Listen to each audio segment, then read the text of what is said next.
Hello, everyone. Oh no, wait a minute. My microphone. Lord, my mic is all the way over here, y'all. My bad. Hold on. I got my microphone all discombobulated today.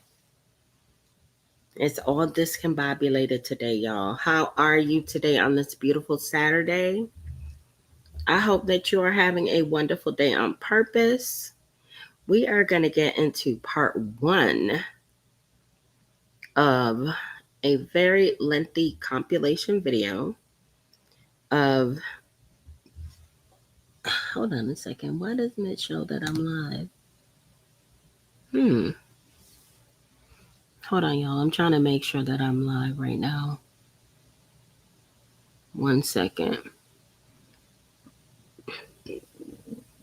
Come on in, everybody. Come on in. Let me get some music.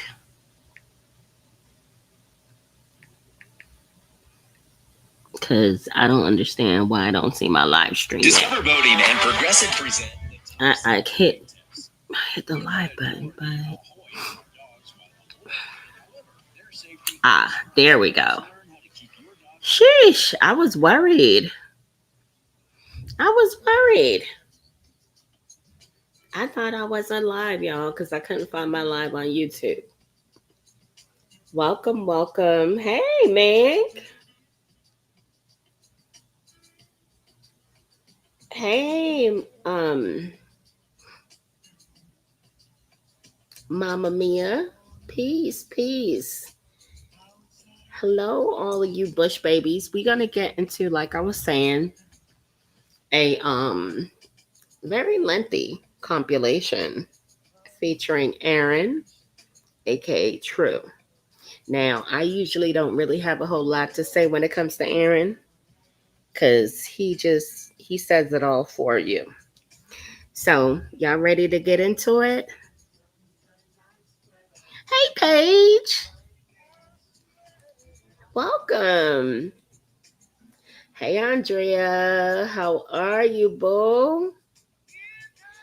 Did you post Hadu's live regarding Musa cheating on her? I did. I'm glad you asked me that, Mama Mia. I did post it. However, Hadu reached out to me in the DMs directly and asked me to please remove the video. And so I did. I removed it. I'm not really sure why she wanted it removed, but I respect people's uh, feelings, and based on the sensitive nature of what she is experiencing and going through right now, with her making the, I'm sure for her, devastating choice to not move forward with her pregnancy with Musa or the relationship. This is a very trying time, and I understand her, but she was very polite. She just kindly asked me to please remove it, and I was like, no problem, it's gone. So, yeah, I took it down, y'all. If you saw it, you saw it. If you didn't, I'm sorry. But let's go ahead and get into this video of Aaron, aka True. Like I said, it's rather lengthy. So we gonna get into this. Hey, Patrima. Hey, Kaya and Kayla's mom.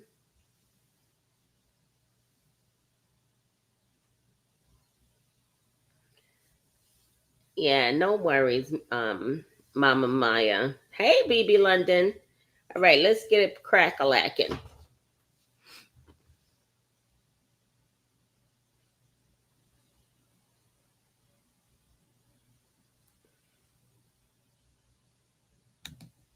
Comment, share, subscribe. Thanks for watching.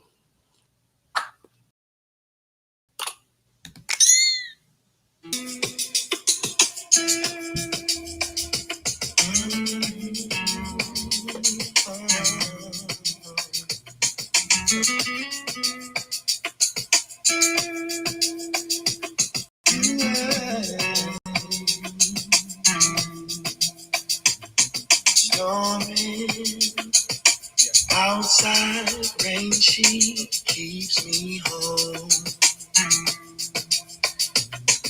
A quiet conversation makes me warm.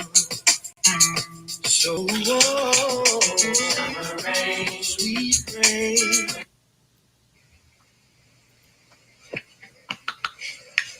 BB, what's going on? I see you up in here. Good morning to everybody. Shout out to y'all. Hope y'all having an amazing day. What's the day? Thursday? This is July Amazing 3rd, week. All of that 2024. good stuff like that. What up? What's up, Danielle? I'm doing good. Thank you for asking. Hey, what's going on with you? Afro Thickness, what's up? It's been a while because I ain't been live in a while. I took a break to reset, reorganize my life. Appreciate that, Vanessa. What's up, homie? Mary, what's going on? Next time I'll probably just take the app off my phone. I don't have to delete the whole app.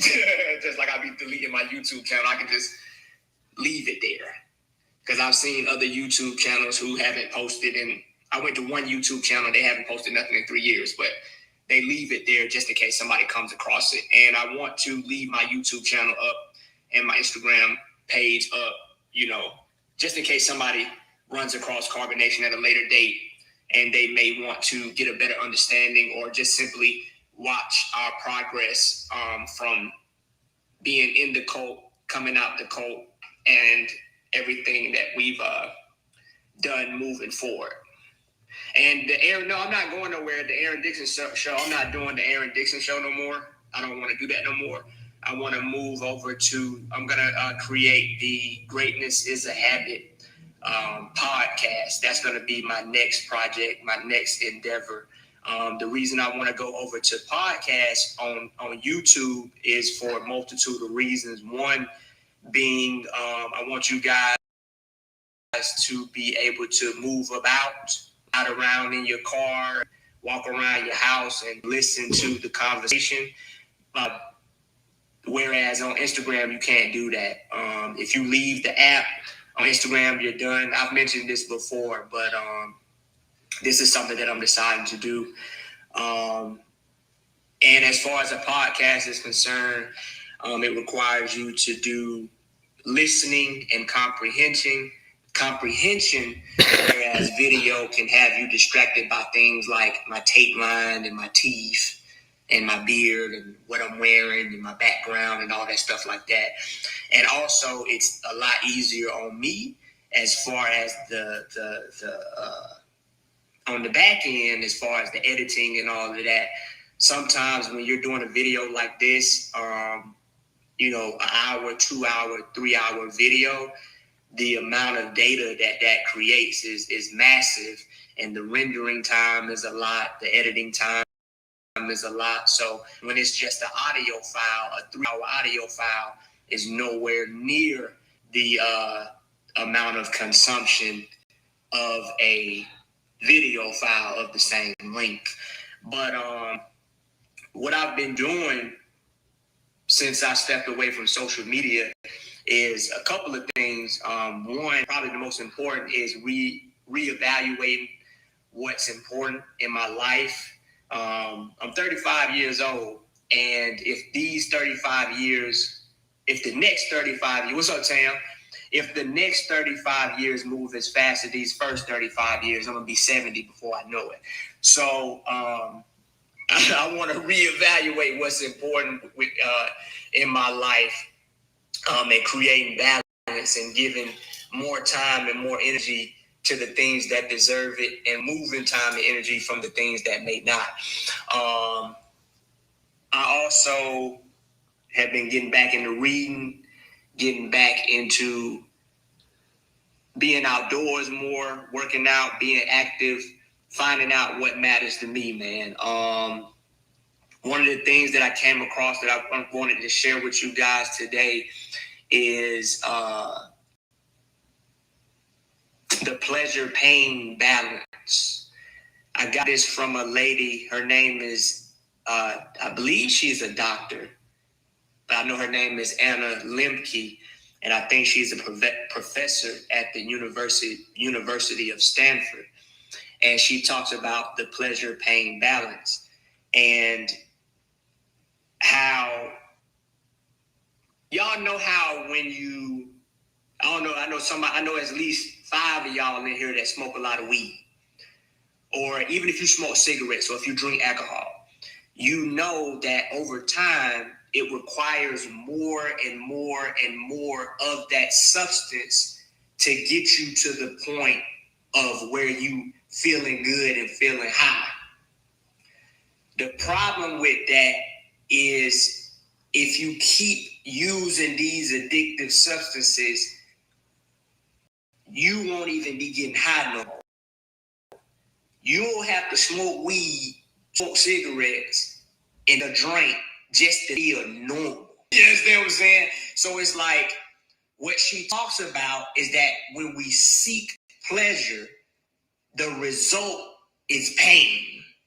Almost all the time. If you seek out like pleasurable food, sugary, fatty, greasy food, the result is pain in the end. If you seek out getting high, the result is pain in the end. Like, but on the opposite side, if you seek pain, I'm not talking about stabbing yourself in the leg or getting beat up. I'm saying that if you seek out pain, like strenuous exercise, sitting in silence, or reading a book, or something that is a challenge to you, usually when we get on the other side of that painful experience or that challenge, the product is a reward. I don't know if y'all ever did a long run or did an intensive workout or had to do a very hard assignment for school. During the process, it's painful and it sucks. But when you actually overcome that obstacle, you feel good and there's pleasure on the end of that. But the difference between the pleasure at the end of something challenging and the pleasure that you get from something that's a substance is that the pleasure you feel from something challenging don't have no negative consequences. The pleasure of working out, the reward is actually beneficial. Whereas the pleasure you get from getting drunk and high, that junk ain't gonna serve you well in the long run, man. So listening to her, what I found, in my opinion, the best way to break an addiction is to seek out painful, challenging experiences and get a high from that rather than going to drugs, alcohol, sex, social media, whatever it is you're going after. You understand what I'm saying? So I've been leaning more towards that. Getting up earlier. I even took a cold shower yesterday. That junk was fire. It was like it sucked in the beginning, but it feel good after that. And I'll stop here before I move on to the next point because I know I missed a lot of questions. What about possible withdrawals? In my opinion, withdrawals is going to be different it's going to be different for everybody as far as the intensity and the experience. But how I look at withdrawals is that that's the price you got to pay for doing the activity that you've been doing this long.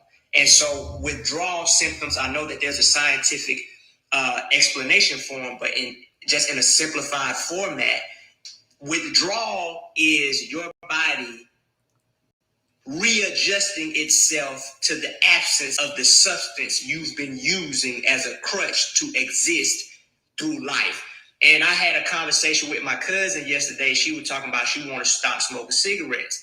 And I was telling her that the irritation that you feel or the agitation or the anxiety you feel that compels you to smoke a cigarette is actually caused by the cigarette itself, which is what an addiction ends up being, is a loop of you coping with negative feelings with a substance that's causing the negative feelings that you're trying to cope with. Like I experienced that shit with cigarettes. I don't know if y'all smoke cigarettes or used to smoke cigarettes, but when you get on the other side, you realize, dang, when I stopped cigarettes, the irritation and the compulsion and the anxiety associated with that pushed me to smoke cigarettes went away as well.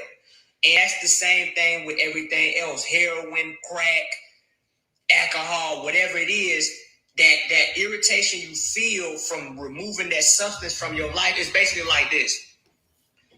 When you rely on a substance, you're hindering yourself from your ability to deal with stress on a regular basis. Everybody gets stressed out. Stress is a regular part of life. You cannot avoid it. But when you have a tendency to lean on a crutch too much, then that crutch actually adds to the damn stress that you was trying to get away from in the first place. And so people who be addicted to stuff, I don't even judge them. That's another thing that I'm learning, not to be so critical and judgmental about people, no matter what it is they're doing or no matter how they acting. Because when I look at people who are on substances or addicted to something, what they're trying to do, it don't mean they're a bad person. What they trying to do is ease the pain and escape from the reality that they living in. But they not realizing that those substances only provide temporary relief, not a permanent solution. And so I heard this lady say that using substances is like chopping down a weed, but never getting to the root of the problem. Like in order for problems to truly change in our life, we have to get to the root of the issue, but you can never get to the root of the issue using substances. You understand what I'm saying? Some people use substances because they lonely, but smoking more weed don't make you feel more connected to people. It don't. You understand what I'm saying? Some people may feel depressed, but using these substances don't deal with the source of the depression. They just temporarily distract your mind from the pain. So whenever I see somebody strung out on drugs, I be like, man, you're just trying to escape from the pain. But the only way to truly cope with pain is to face it and learn how to live with it. It's like when you first start exercising and you ain't exercised in a long time, that shit hurt. But the more you do it, I experienced this firsthand in basic training. I love the military. I ain't gonna never stop talking about it. I love it. Never gonna stop talking about it. The first time I did a 2-mile run, I was slow as hell. I ran 2 miles. It took me like 16 minutes and 35 seconds. Slow as hell. But over time, week after week, that last PT test, because basic training is only 2 months, 8 weeks. The last physical fitness test that I took, I ran 2 miles in 13 minutes and like 30 seconds. The reason I brought that up is that when we first start doing things that are challenging, they will be hard. But one phenomenal thing about the body and the mind is that it will adjust and adapt to stress. Can you save this live? Yeah, I'll save it because I'm gonna put it on my YouTube. This is the Aaron Dixon show finale. I'm not doing this no more. I'm gonna transition over to the Greatness is a Habit podcast so that I can be more flexible and so that you guys can be more flexible, because with these types of videos, I have to have a certain setting and lighting and all this shit like that, and also the editing and all of that. But nonetheless, when it comes to addiction, if you guys are going through an addiction, man, I think she's the doctor, but Anna Lemke, ANNALEMBKE, Anna Lemke, said she provides 3 ways to deal with addiction. And for those of you who are looking for Aaron's YouTube page, it's no longer available, unfortunately. First, you want to abstain. At least I don't believe so, right, BB? Stay away from that shit. 2, you want to maintain. Let me double check. Meaning you want Because I to know keep he took staying it away down. from that shit by introducing new activities and new methods of using your time in place of what you were doing. And lastly, you want to seek out pain. She said the shit's easy to remember because it rhymes. You want to abstain, maintain, and seek out pain. Because there is a sense of self-esteem and confidence that you give yourself. It's a reward that you give yourself when you overcome challenging things that you thought you couldn't do. And you can't get that from weed. You can't get that from alcohol. Alcohol and weed provide false senses of pleasure, false senses of relaxation, and false senses of confidence. You get drunk and think they can fight. Yeah, his channel is gone. Nigga, you about to get your ass beat. That shit is not true. Alcohol make you feel like you're more sociable. It make you feel like you're more confident. It make you feel like you don't care. But that shit is an illusion. You are fucked up. There's nothing good going on. You understand what I'm saying? Yeah, he took it down, BB. I just wanted to double check and make sure. Build your self-esteem off of something that is lasting, then that shit is worth your time, in my opinion. But if you want to smoke and drink, I don't give a shit. Go ahead, go at it. But in my personal experience, as with directly as well as looking at other people that I've had as far as friends and family members, I ain't never seen or heard nobody say that the reason I'm great is because of weed. If it was, I ain't never seen nobody take a podium and be like, if it wasn't for all the weed I smoked, or if it wasn't for all the alcohol, if it wasn't for getting, I'm so glad I was getting fucked up every day. I wouldn't know where I would be. But to each his own, man. Everybody got their own life. Everybody got their own path. I am learning to not be so critical and judgmental about the things people do, what they believe, none of that shit. Because at the end of the day, we all got to live the life we live. And I heard this guy say the only thing that matters is how you feel about yourself when you're totally by yourself alone, away from all distractions and away from all people. The next thing I wanted to talk about is I was sitting down in my chair. You've been hesitant to treat your body with commercial products packed with chemicals. Learn how making your own natural body care isn't just affordable, it's truly empowering. Herbs have that healing power that's helped millions for centuries. So there's no reason why Mother Nature should be your first choice. If you're ready to what goes on your body, treat your skin the way it deserves, and ditch the chemicals and high costs. Let's create effective all-natural body care products together. I'm sure you guys remember Vibes, aka Jasmine. She was with Keys. They had 2 children, and they're currently successfully co-parenting. If you are interested in any of her products and services, there's her link tree. Hit her up. And I had this thought.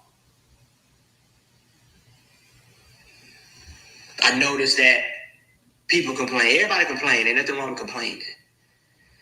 But sometimes I wonder what the complaints are based in. I know it's some people complain about the United States. Some people complain about 8-hour work weeks. 8-hour work days, 40-hour work weeks, and 12-hour shifts.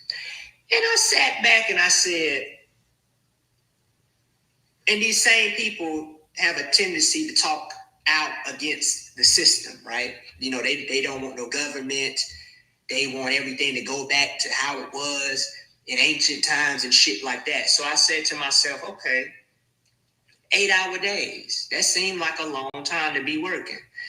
12-hour shifts seemed like a long time to be working. 5-hour work weeks, long time to be working. But I sat back and I asked myself, I said, if these systems were in place, hospitals, grocery stores, convenience stores, literally the shit called convenience stores, places like Walmart, police departments, fire departments, if all of these systems weren't in place,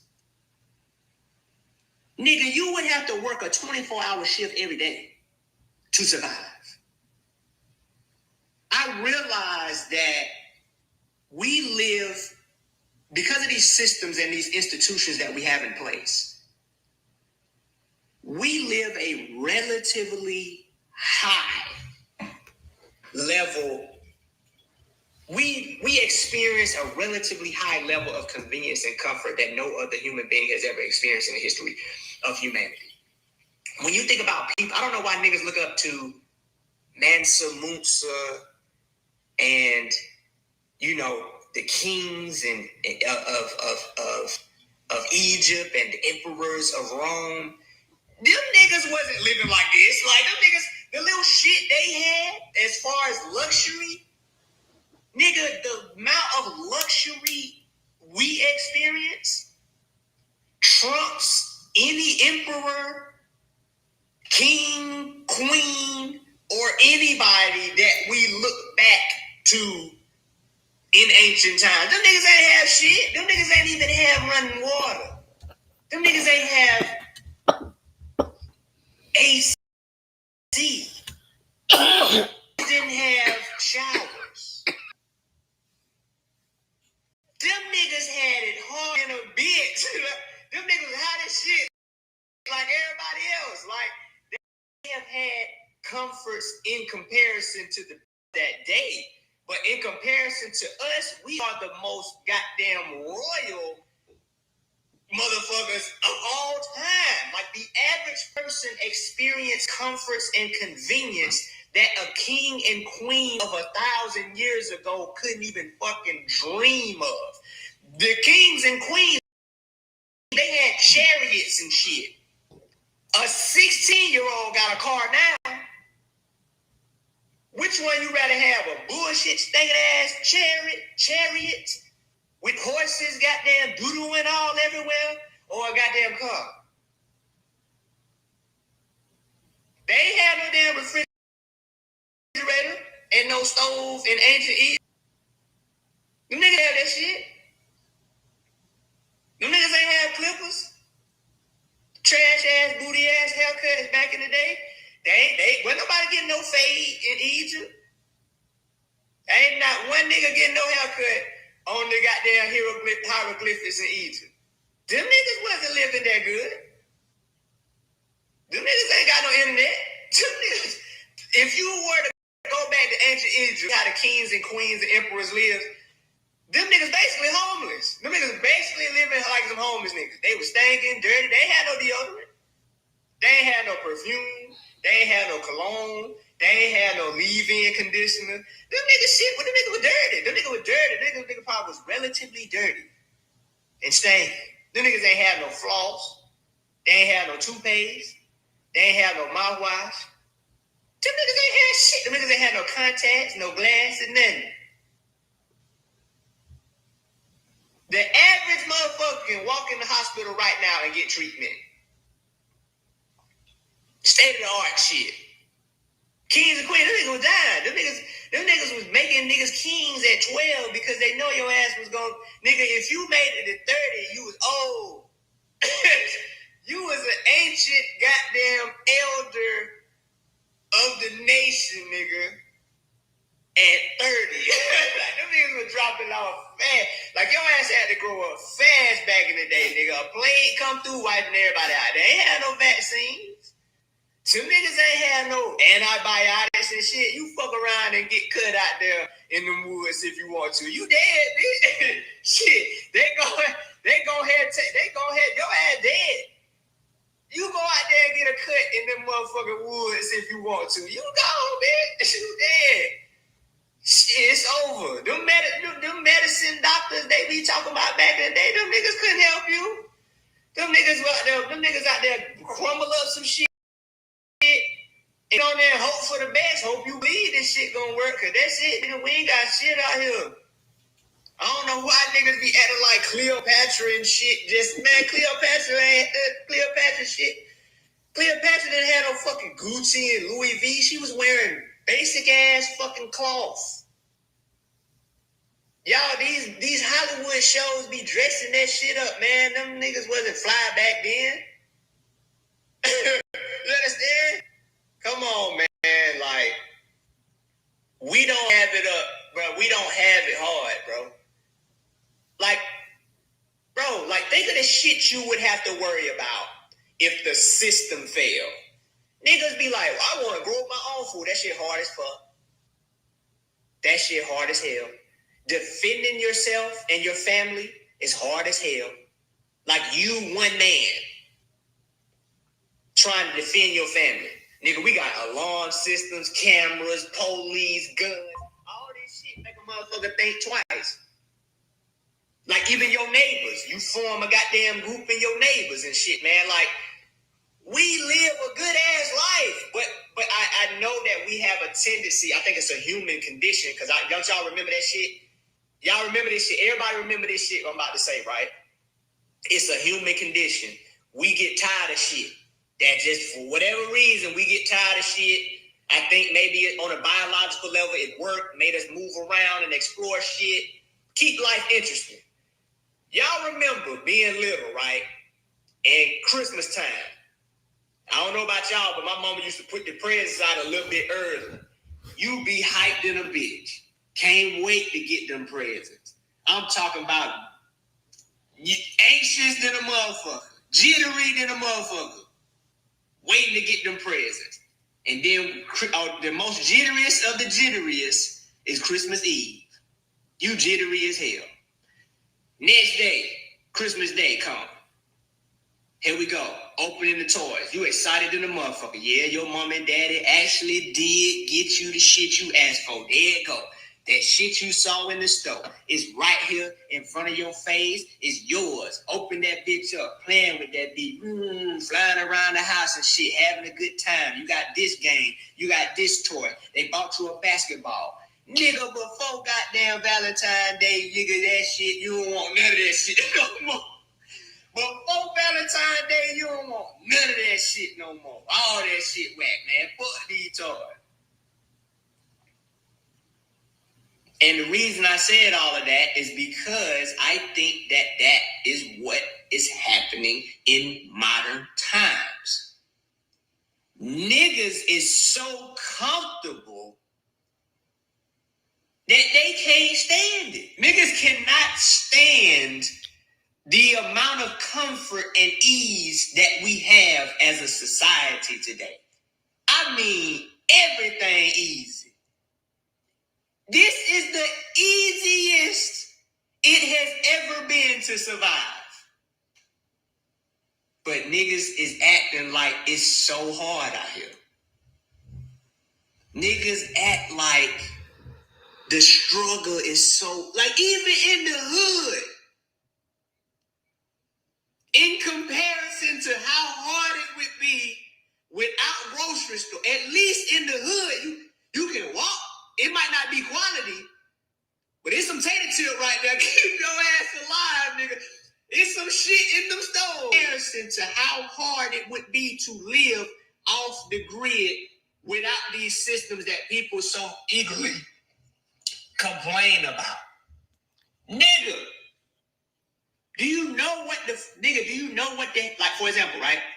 Females. Y'all just out here let me not say y'all, because that's not fair.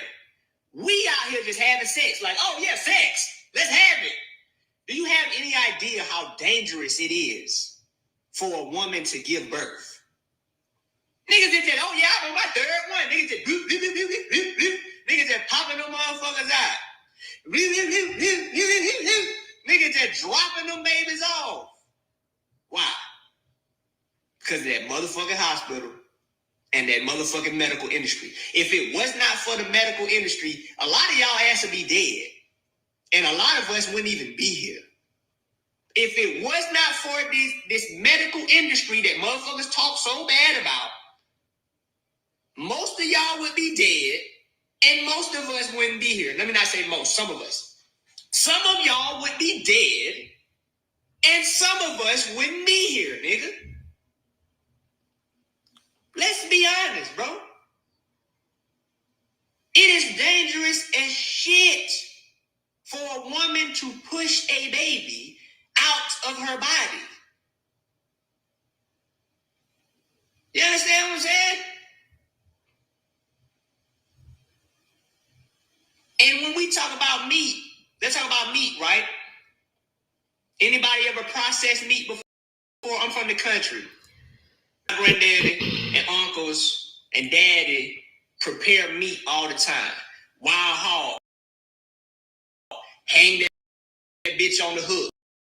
Let the motherfucking guts and shit fall out. And what the hell they do? Clean the fish, cut the head off, peel the scales out, clean the goddamn guts out. It's a lot of fucking work, nigga, to not die. Like, people is complaining about the government, complaining about the world. Nigga, it's hard as shit not to die, nigga. In the grand scheme of things. It is hard as shit not to die. Water, nigga. Food, shelter. These things are not easy to come by. Nigga, you complaining about your house and your apartment, try building the motherfucker. First of all, before we even get to building shit, you got to find the damn resources, which is a goddamn struggle in itself. If we could really take a moment to look at the struggle of what it would take to survive without these conveniences that we so, Cyrus. Abundance too. Without these conveniences, it's hard as shit, nigga, to survive. Nigga. It's hard as shit. Niggas think that you just go out here and just drink water. Look at the rivers. We can just drink. Nah, nigga. Because guess what else is in them rivers?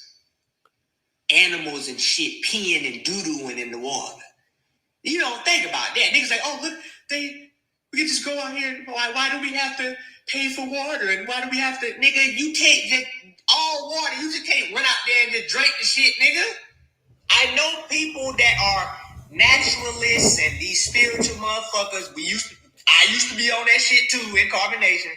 We think that all you gotta do is just go out here and it's just ready for you. No, nigga, you fuck around and drink the warm water, a worm gonna be in your ass and you gonna die. You can't just run out here and just drink shit, even before the system was in place, nigga. Before the system was in place, you couldn't just run out here and just drink shit and eat shit, nigga. Fuck around and go out here. Oh, look, guys. The trees are providing fruit. Allah and God is providing us with abundance. Eat that motherfucking fruit you want to. Your ass gonna die, nigga. That shit poisonous, nigga. And the shit don't even taste poisonous. It's some shit out here that look edible than a bitch. You eat that shit you want to, you gonna die, nigga. Diarrhea everywhere, nigga. You thought you was living in fucking the Garden of Eden or some shit, nigga. You gotta be careful out this motherfucker. Niggas talking about they didn't wear clothes back then. They didn't wear this and that. We was natural.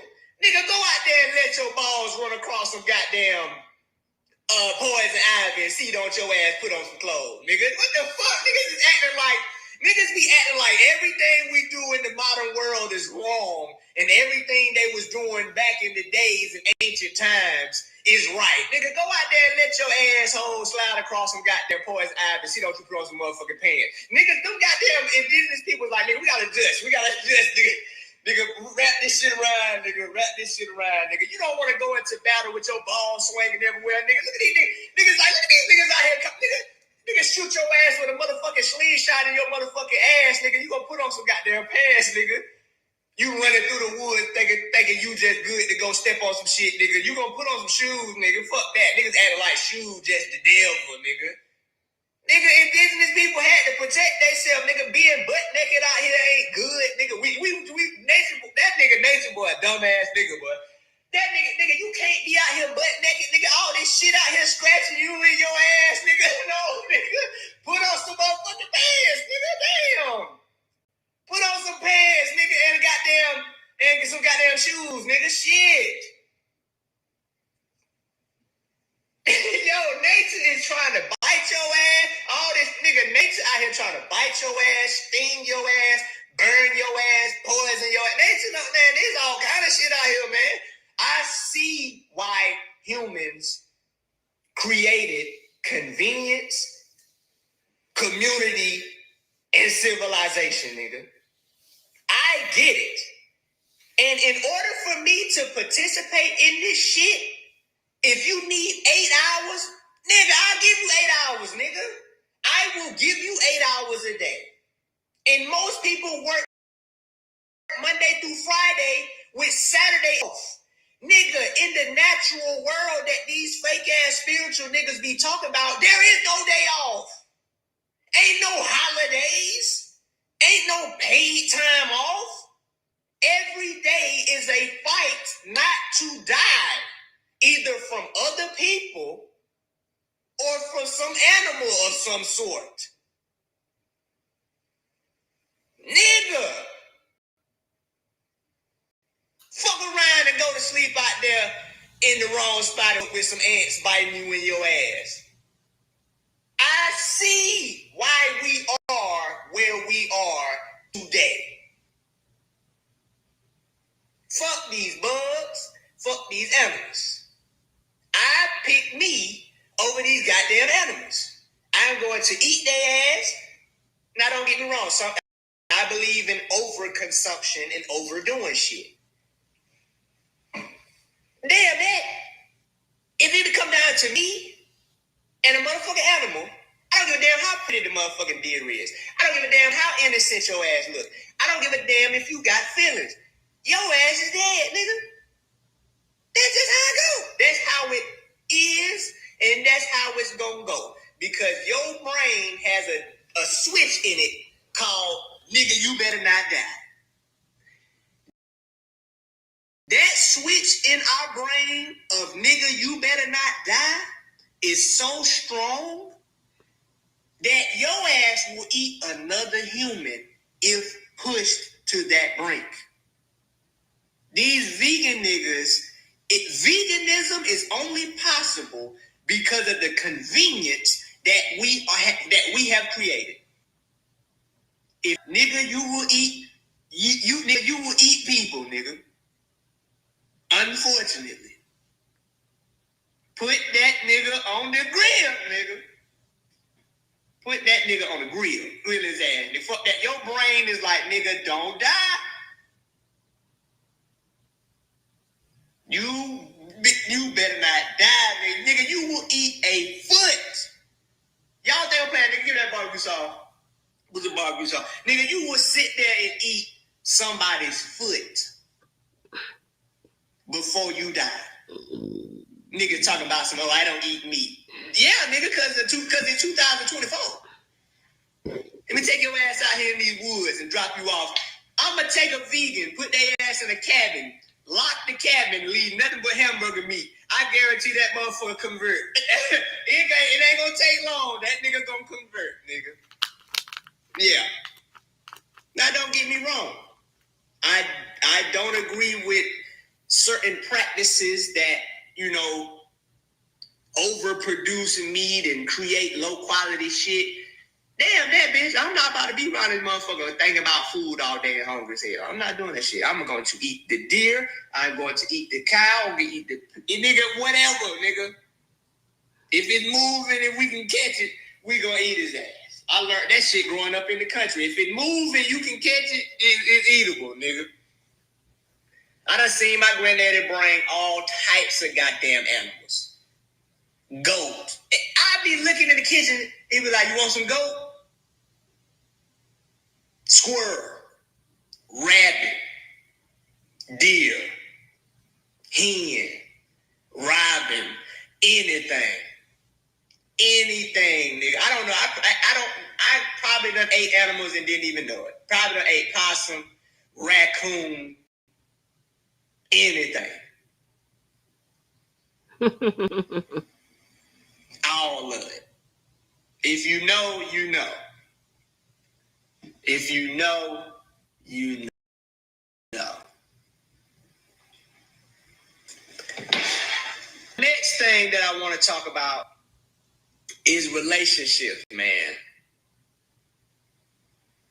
I know y'all love me and Kendra relationship. I do too. I want to let y'all know is the shit's not perfect, not even fucking close. But that's okay. And I want y'all to stop comparing and questioning your relationship based off comparisons of what appears to be people's perfect relationships. That shit don't exist. Like, people be like, I want one of them relationships where they were together 30, 40, 50 years. That shit didn't happen through osmosis, nigga. A relationship that lasts 30, 40, 50 years was not because of no fucking Cinderella, Snow White chemistry. It was because these people continued to choose each other over and over again in spite of the bullshit. Because there will be bullshit on your part and on your partner's part. But you have to be willing to say that I am choosing to work past this shit. Now, we ain't gonna put our shit on motherfucking internet, nigga. Damn y'all, fuck that. You get what you get. Lisa, what's up, man? You get what you get. But me and Kendra's relationship not perfect by a long shot, and nobody's relationship is perfect by a long shot. And stop thinking that because you have a conflict with somebody that means that the relationship is not working out and that this person ain't your soulmate, nigga.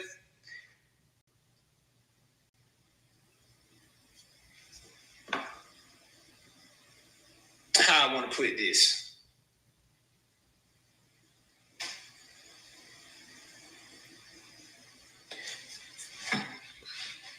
As long as, I believe, this is my opinion, right? As long as ain't no, I call deal breakers happen, like motherfucker beating your ass and shit. Like, come on now.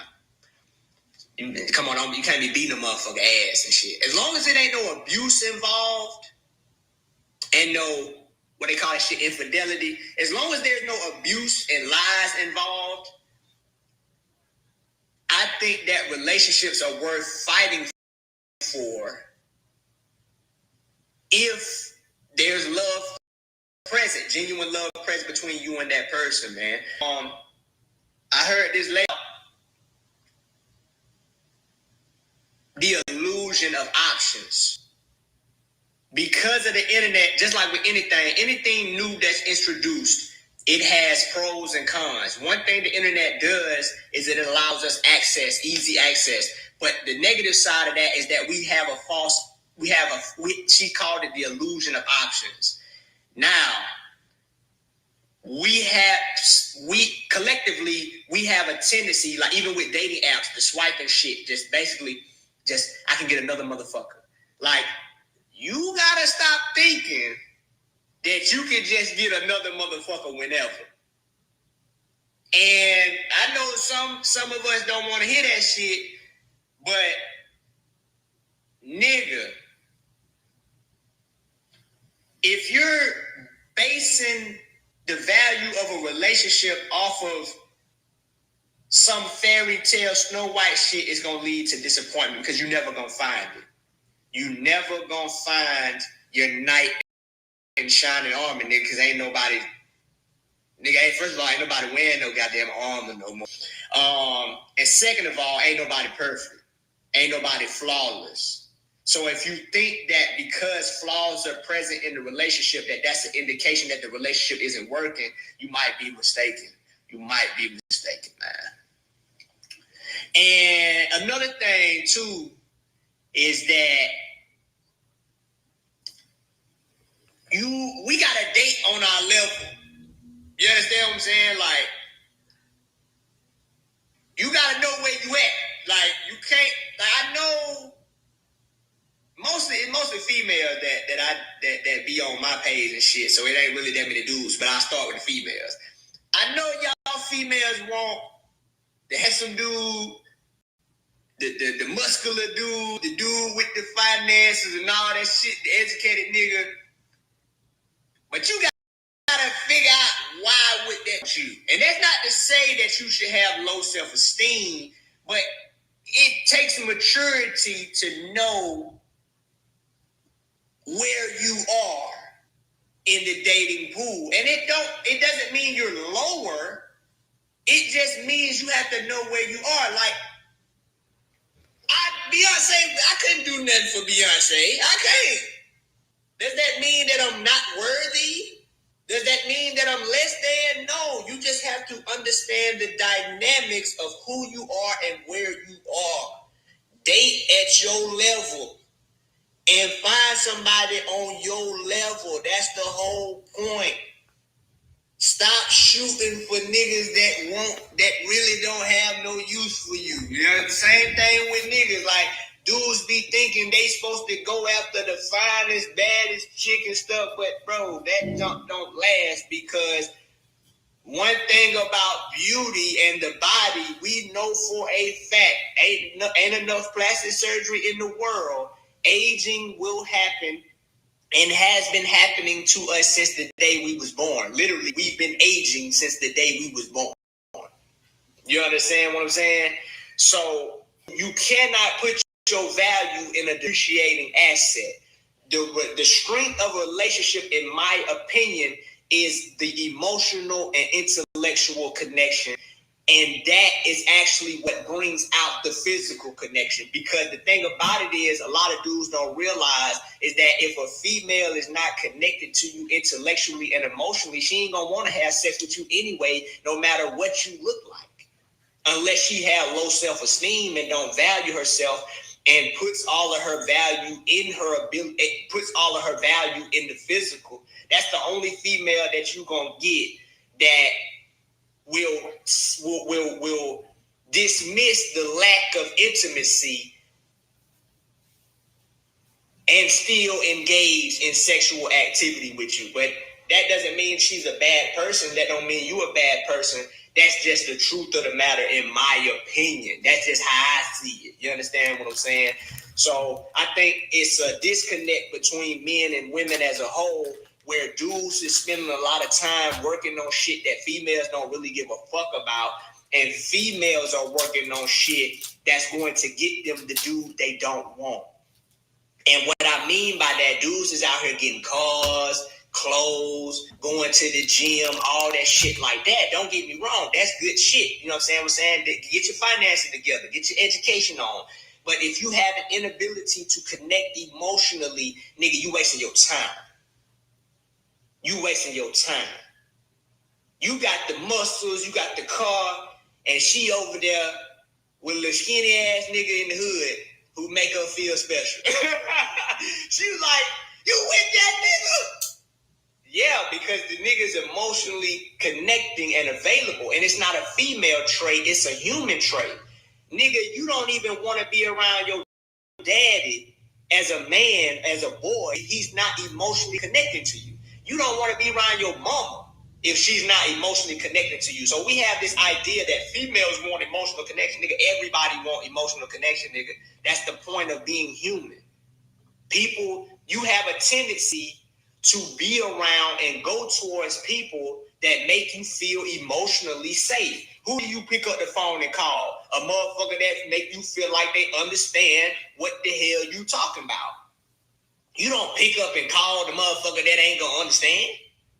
That's a human trait, not a female trait.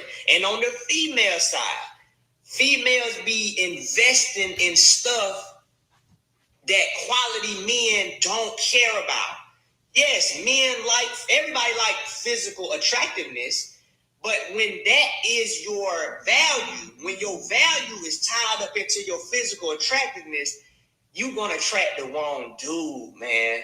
Because quality people care about quality things, whether you a man or a woman. You understand what I'm saying? Like, okay, you go and you got the BBL. Okay, great. But what type of dudes are you calling to yourself when you're so wrapped up into your physical? Even if you don't go get a BBL, if your primary value is based in your physical features, then you calling the wrong dude to you. And then you keep doing this shit and you keep attracting these dudes, and then you keep telling yourself dudes ain't shit when the whole time you just fishing in the wrong motherfucking pond. Interested in a great read? Check out Greatness is a Habit authored by Aaron Dixon, also known as True. Many of you know him as True. He has authored this amazing read. The book is available on Apple Books. Get your copy today and stay motivated. Win. Who's saying shit when the whole time you just fishing in the wrong motherfucking pond. You can't go to a motherfucking catfish pond and get mad, nigga. You at the wrong pond, nigga. You fishing in the wrong pond. Get somebody on your level that make you feel good about being with them. Stop going for the nigga that's going to... Stop going for trophy people. I'm going to feel good about myself because this person that I desire wants me back. That's not how the shit should be, man. I want this chick because she look good on my arm. But if there's no connection emotionally, if there's no intimacy, you can't stand the motherfucker. Like, do you think if a female don't like you, nigga, you wasting your time. It don't matter what you got. If a dude don't like you, it don't matter what your titties and ass look like. It doesn't matter. Yeah, this the finale, man. I'm done, bro. And y'all, listen, man. It's okay to get the nigga to work at the construction site.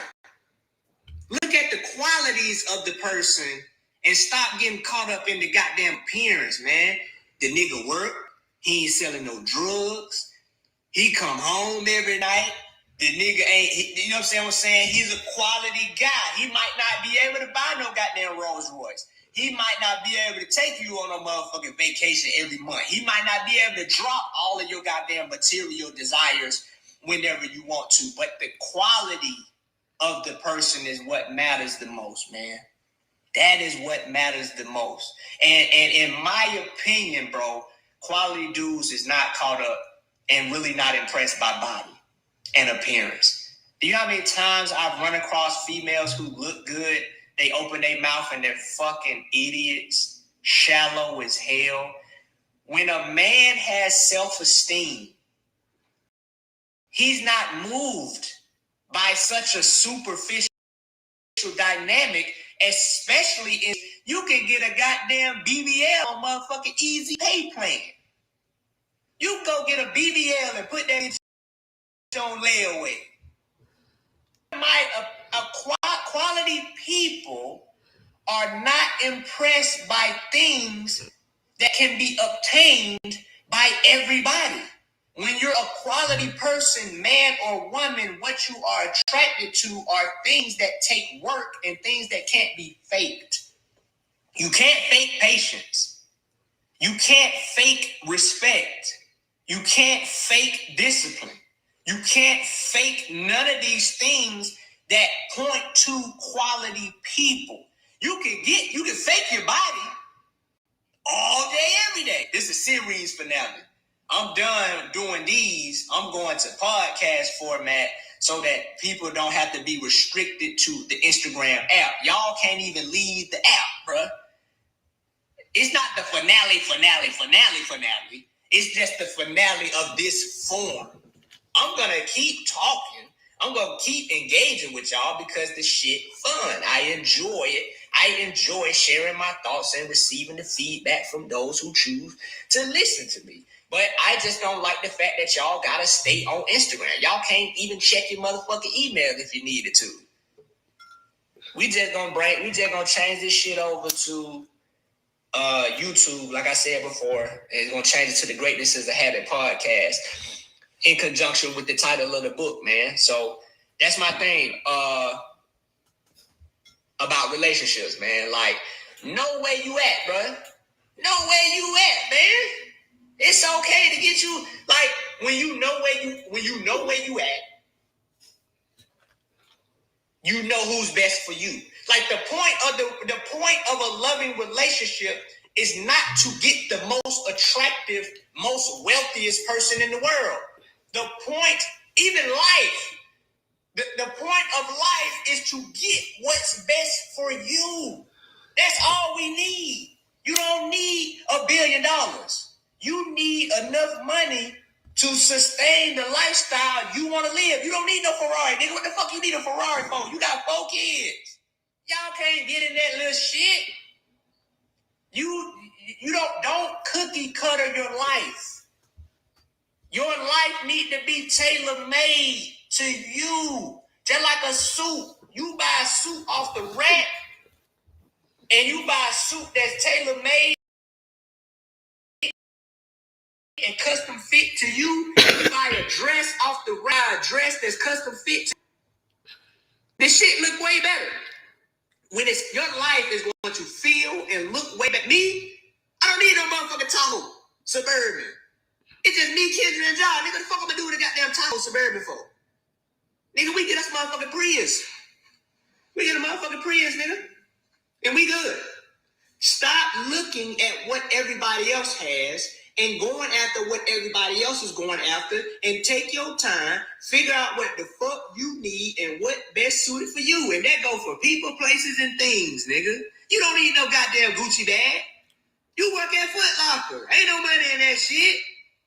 Ain't no reason your bag costs more than the money you got in the motherfucker. That don't make no sense. What you got a charger for? You got a damn Hellcat. What the fuck you got a damn Hellcat for, nigga? Don't get me wrong. If you like fast shit, get your fast shit on. But I'm just saying, bruh. Make your life tailor-made, man. Fuck what everybody else doing. People give advice, but that don't mean that advice works for them. That shit might be terrible for you. Some people need to buy a house, 4-bedroom house. That don't mean your ass need a 4-bedroom house. It's just you. But if you want a 4-bedroom house, you get it. I'm just saying. We got to stop getting wrapped up in what everybody else doing, what everybody else thinking, where everybody else going. Because the hospital might be trash for one person, but it might be your dream atmosphere. This one person, you might be terrible for one person, but the goddamn woman or somebody else's dream. We just got to know where we are, know what we need, and make our life around that shit, man. And I'm done with the relationship shit. The next thing I wanted to talk about was motherfucking failing. I'm 35. And so in my mind, sometimes I feel like I should be a certain type of way or have certain things by now. But the truth of the matter is that perfection is a place that we will never reach. It doesn't exist. I will continue to fail to the day I die.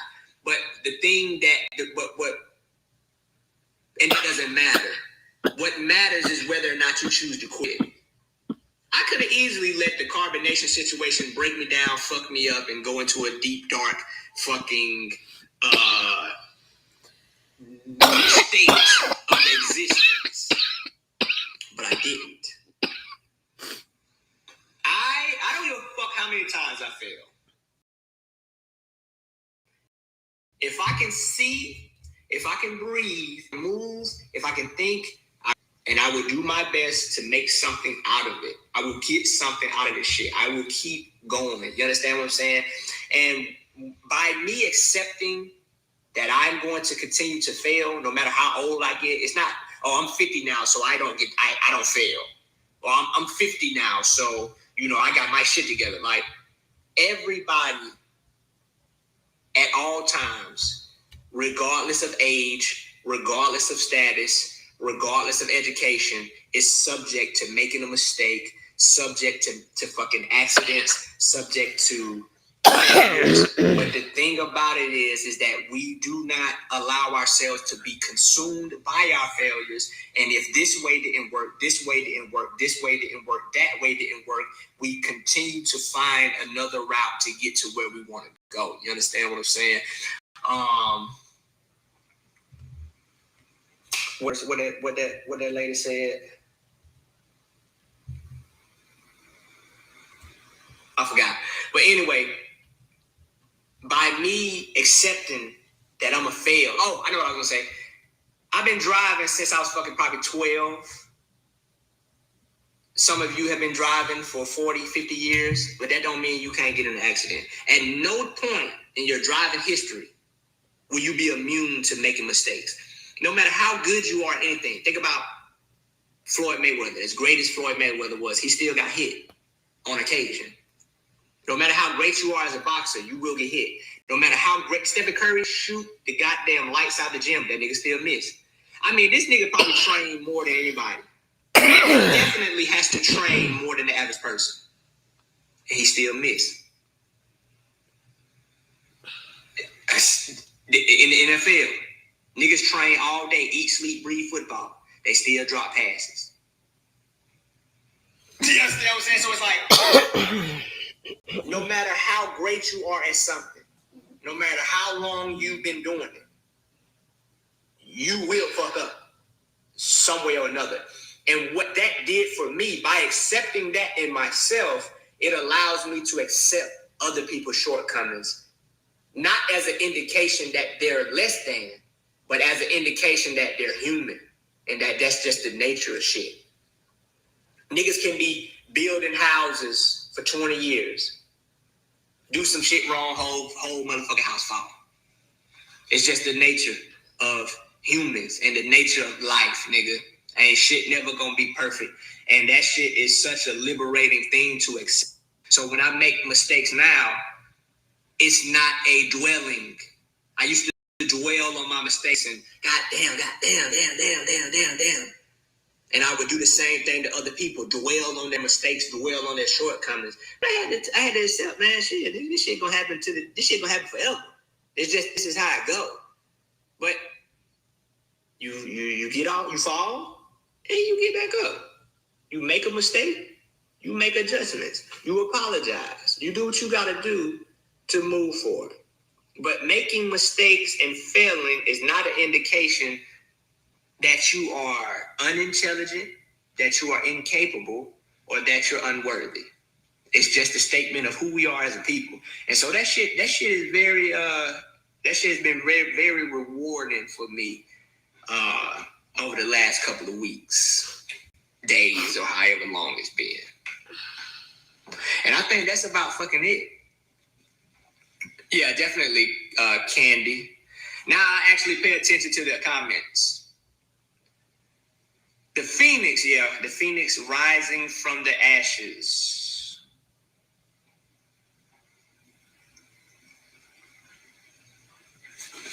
Most people's gone now. He's like, he ain't listening to the. He was like, he ain't listening. I caught some of them. Can't get rid of your guilt. I'm not no fucking psychologist or nothing now, but I could just share my own personal experiences and possibly provide you some type of insight. When, in my opinion, when I think about guilt to me says, I wish this didn't happen, and I'm stuck in wishing that it didn't happen. Oh, thank you, Dana, for being here. I'm gonna put it on YouTube. That's how I look at guilt, Mary. It's being stuck in I wish this didn't happen. I wish I hadn't done this. I wish I hadn't said that. But it's like, it's done. And it can't be undone. But it can be moved past and it can be worked on. Whatever it is. And a lot of the guilt, really, in my opinion, guilt don't really have anything to do with the situation itself, but your inability to forgive yourself and allow yourself to move forward. When I think about guilt, I be trying to tell people, like, nigga, you ain't killed nobody. You understand what I'm saying? You ain't nobody dead. You understand what I'm saying? No matter what you did, man, you can move forward from that shit, man. You can move forward from that shit. You can move forward from it.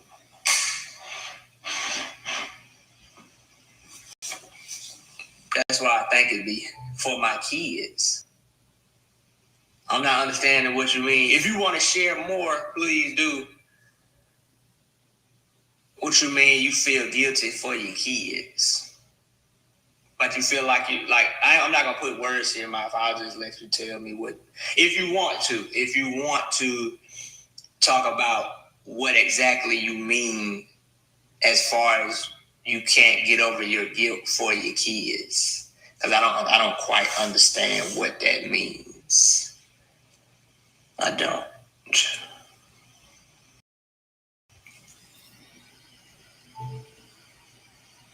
Today is a beautiful day.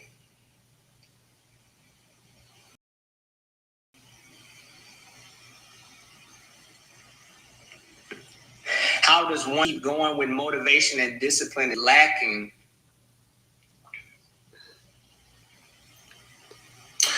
For me, what allows me to keep pressing towards whatever goal it is I want to achieve, I have to remind myself of why I'm doing it.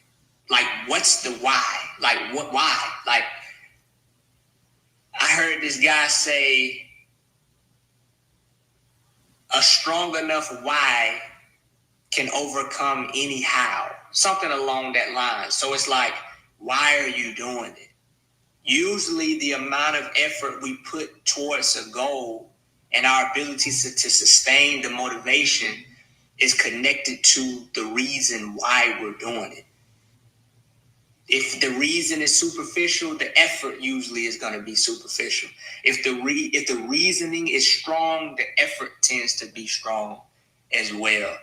And in my opinion, you don't even like motivation is, nigga, the internet, it ain't lacking in motivation. If you need some motivation, go on YouTube. It's a motherfucker on there. It's a motherfucker on there. But what I use to motivate me sometimes is, I be like, my life ain't bad. Like, bro, I got my fingers. Gratitude re-amps my motivation. Like my stepfather, for example, he got diabetes. Take his foot, he can hardly see. He got to be on dialysis 3 times a week. And I look at myself and I'm like, nigga, my shit is all that motherfucker. Like it's people out there born with no arms, no legs, lost a limb. And I be like, nigga, I'm about to use the shit out of this body, nigga. Why? As long as I can, I'm about to use this motherfucker. That's why I spend a lot of time exercising. Because I feel like this is my primary vehicle before a car or anything of that nature. So I'm like, I can move locations as far as my house. I can move locations as far as getting away from people. But this body, I can't get out this motherfucker. So I want to make sure this is the best motherfucker ever. And when I go to the gas station, I make sure that I put the right gas in there so that my vehicle can run smoothly. I make sure my oil don't get black as hell. I make sure my goddamn cooling and shit is straight so my vehicle can run properly. If I want this vehicle to run properly, there's certain things I have to do. Ain't no getting around the shit. Ain't no crying about the shit. So whatever goal it is, you just got to have a strong why, in my opinion. Like, why? Why are you saving money? Why are you getting a better job? Why are you exercising? If you just going to the gym trying this shit out, that shit ain't really going to last. But if you going to the gym because you like, nigga, I want to be healthy. In my opinion, don't even go for the body. Don't even go for a look. Go for the feeling. Like, nigga, I want to feel alive. I want to feel strong. I want to feel like I got energy, nigga. Nobody want to be living life tired as hell. Can't hardly breathe, can't hardly move, can't hardly bend over. That ain't how you came in the game, and that ain't how you want to exist. You came in this motherfucker flexible, flipping, jumping, running, laughing, all that shit like that, man. I want to feel good. That's you. I think that's human. One of humans' primary motivating factors for being alive is we want to feel good. My sons went through some things, and I blame myself.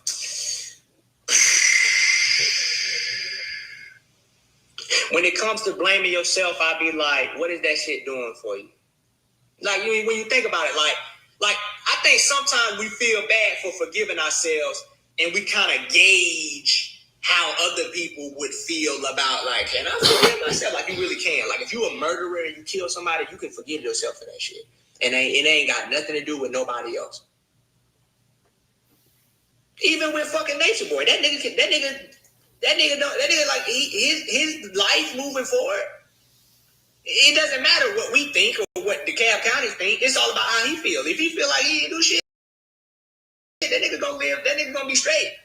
He ain't gonna be straight because he gonna be in jail, but it ain't weighing on his conscience. Shooting dice and playing cards. When it's not like you can't allow afraid of what other people are gonna think if you're not punishing yourself in a way they want you to be punished. You literally don't have to feel bad for shit you do if you don't want to. Yeah, I like that, Candy. If you look back too long, you might get stuck there. Yeah. And I feel like dwelling on your past, that shit don't do nothing but suck away your present. Dwelling on the past or the future just suck away from the present moment. And that shit's not making, like, and another thing too, like,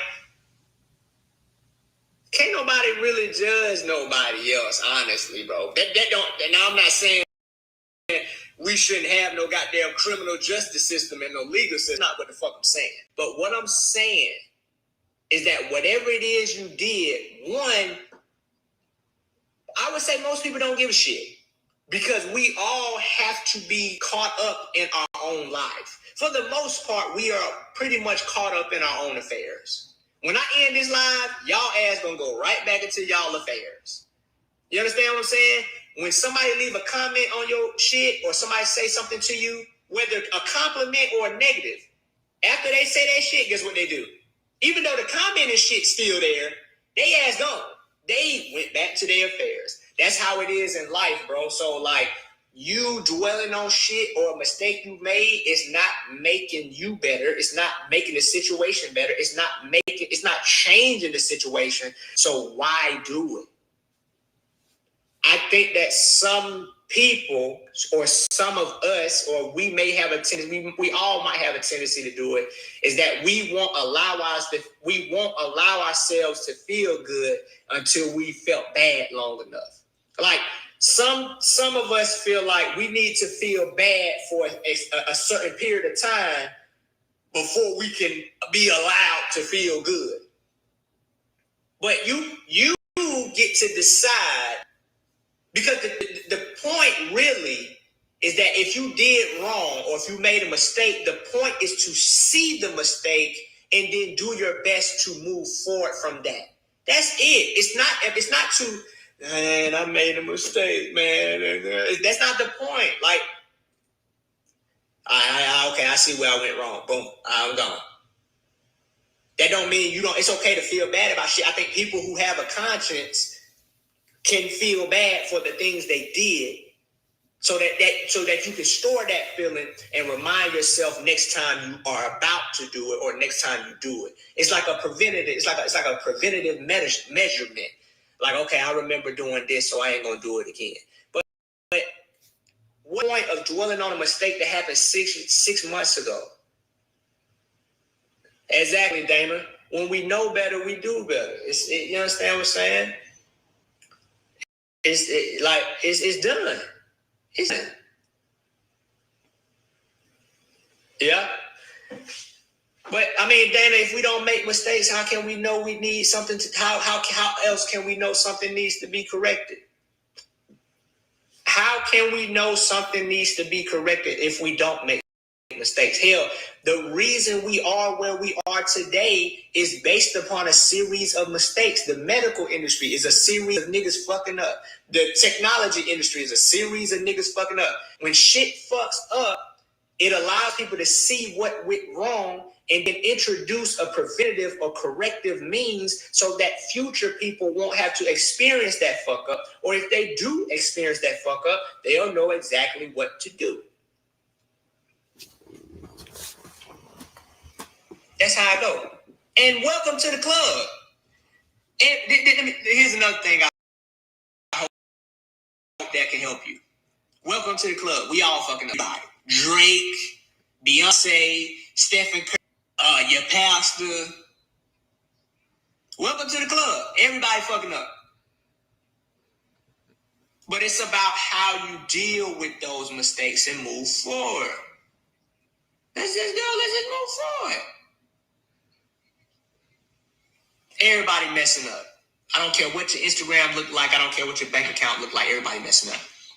Did you have to relearn yourself after carbonation? If so, how did you do that? Relearn myself.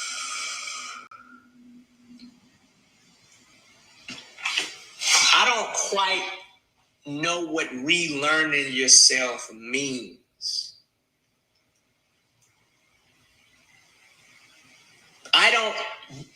I heard this quote, this dude said,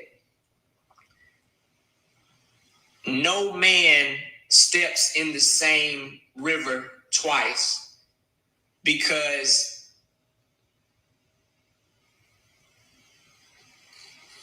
he is not the same man and it is not the same river. And what I mean by that is that I can't go back to who I was before carbonation, because in order for me to go back to who I was before carbonation, I would have to erase the carbonation experience.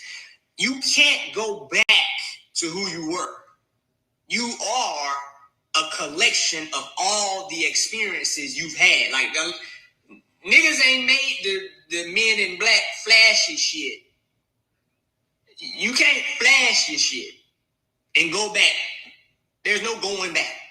Like, once you've experienced something, that experience, depending upon the degree, will leave a lasting impression on you. I can't go back to who I was prior to carbonation. I can't. So there is no, in my opinion, there is no relearning yourself. There is only a moving forward with what you have experienced thus far.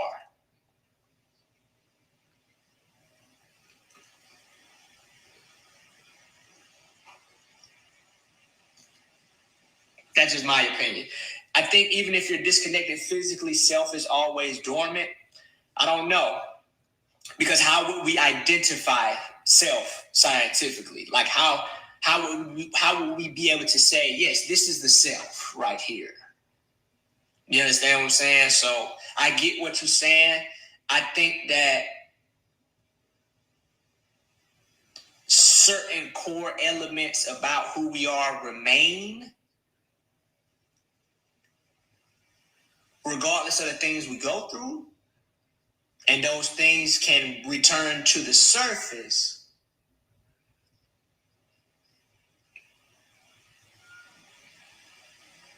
I get what you're saying about relearning yourself. I think, I want to revisit that question as far as relearning myself. I think relearning myself, it happened naturally because I had the freedom to explore whatever it is I wanted to explore. And so I think relearning yourself just means re-engaging with the things you love to do and the things that you're interested in. And the way I did that is went back to it. You know, I started playing video games again. I started exercising and working out again. I started hanging around the people I wanted to hang around again and watching the things I wanted to watch again. You know what I'm saying? So as far as relearning yourself, I think it just happens organically when you have the freedom to involve yourself in the things you actually want to involve yourself in. So that's my answer. You know what I'm saying? And spending. Oh, and I think it's important to spend time alone with your own thoughts. And I'm not talking about alone on your phone watching somebody or listening to somebody. I mean literally sitting your own thoughts and what you think, irregardless of the recommendations and the advice that may have been provided and given to you, whether that be through family members or somebody on the internet. I think it is good for our mental health to figure out what we authentically and honestly believe, even if there is evidence or contradictory opinions out there. I think that is very important for you to believe what you believe because you believe it and you have had those experiences in your life. And you see evidence that says that this is true. Respectfully, I don't think you give yourself enough credit. Well, the reason why I don't care about giving myself enough credit, because the whole point of why I continue to do this is to show people to show the resilience that is in all humans if you so choose to exercise it. I don't want to get on here and be on no high horse. I don't want to be on here advising and recommending shit to, well, I can recommend, but I don't want to be advising, debating, instructing people on what they need to do, because I know that everybody is different and everybody needs to experience autonomy and be able to explore life according to their own internal compass, man. Some folks still out and out the checklist script, even though they are free. Listen, man, it's when my life is a collection of how I feel about me. So what other people are doing, I largely don't care, because the life we live, in my opinion, is based upon the relationship we have with us. What's up, Nushi? I'm doing well, my boy. How you? So I don't care what other people look like. I don't care what they're doing. And sometimes I do believe we have a tendency to place judgment on people very swiftly with the limited information that we have about what we've seen of them. When you think about anybody on the internet, I don't give a shit how many years you've been watching them. In comparison to what you have seen and heard from that person, what you have not seen and heard is gargantuan, nigga. That's good to hear, bro. Y'all, do y'all not understand that the people you watch on the internet, you're missing a significant portion of their lives that, if you knew about, would change your judgment and conclusion about what the person's doing.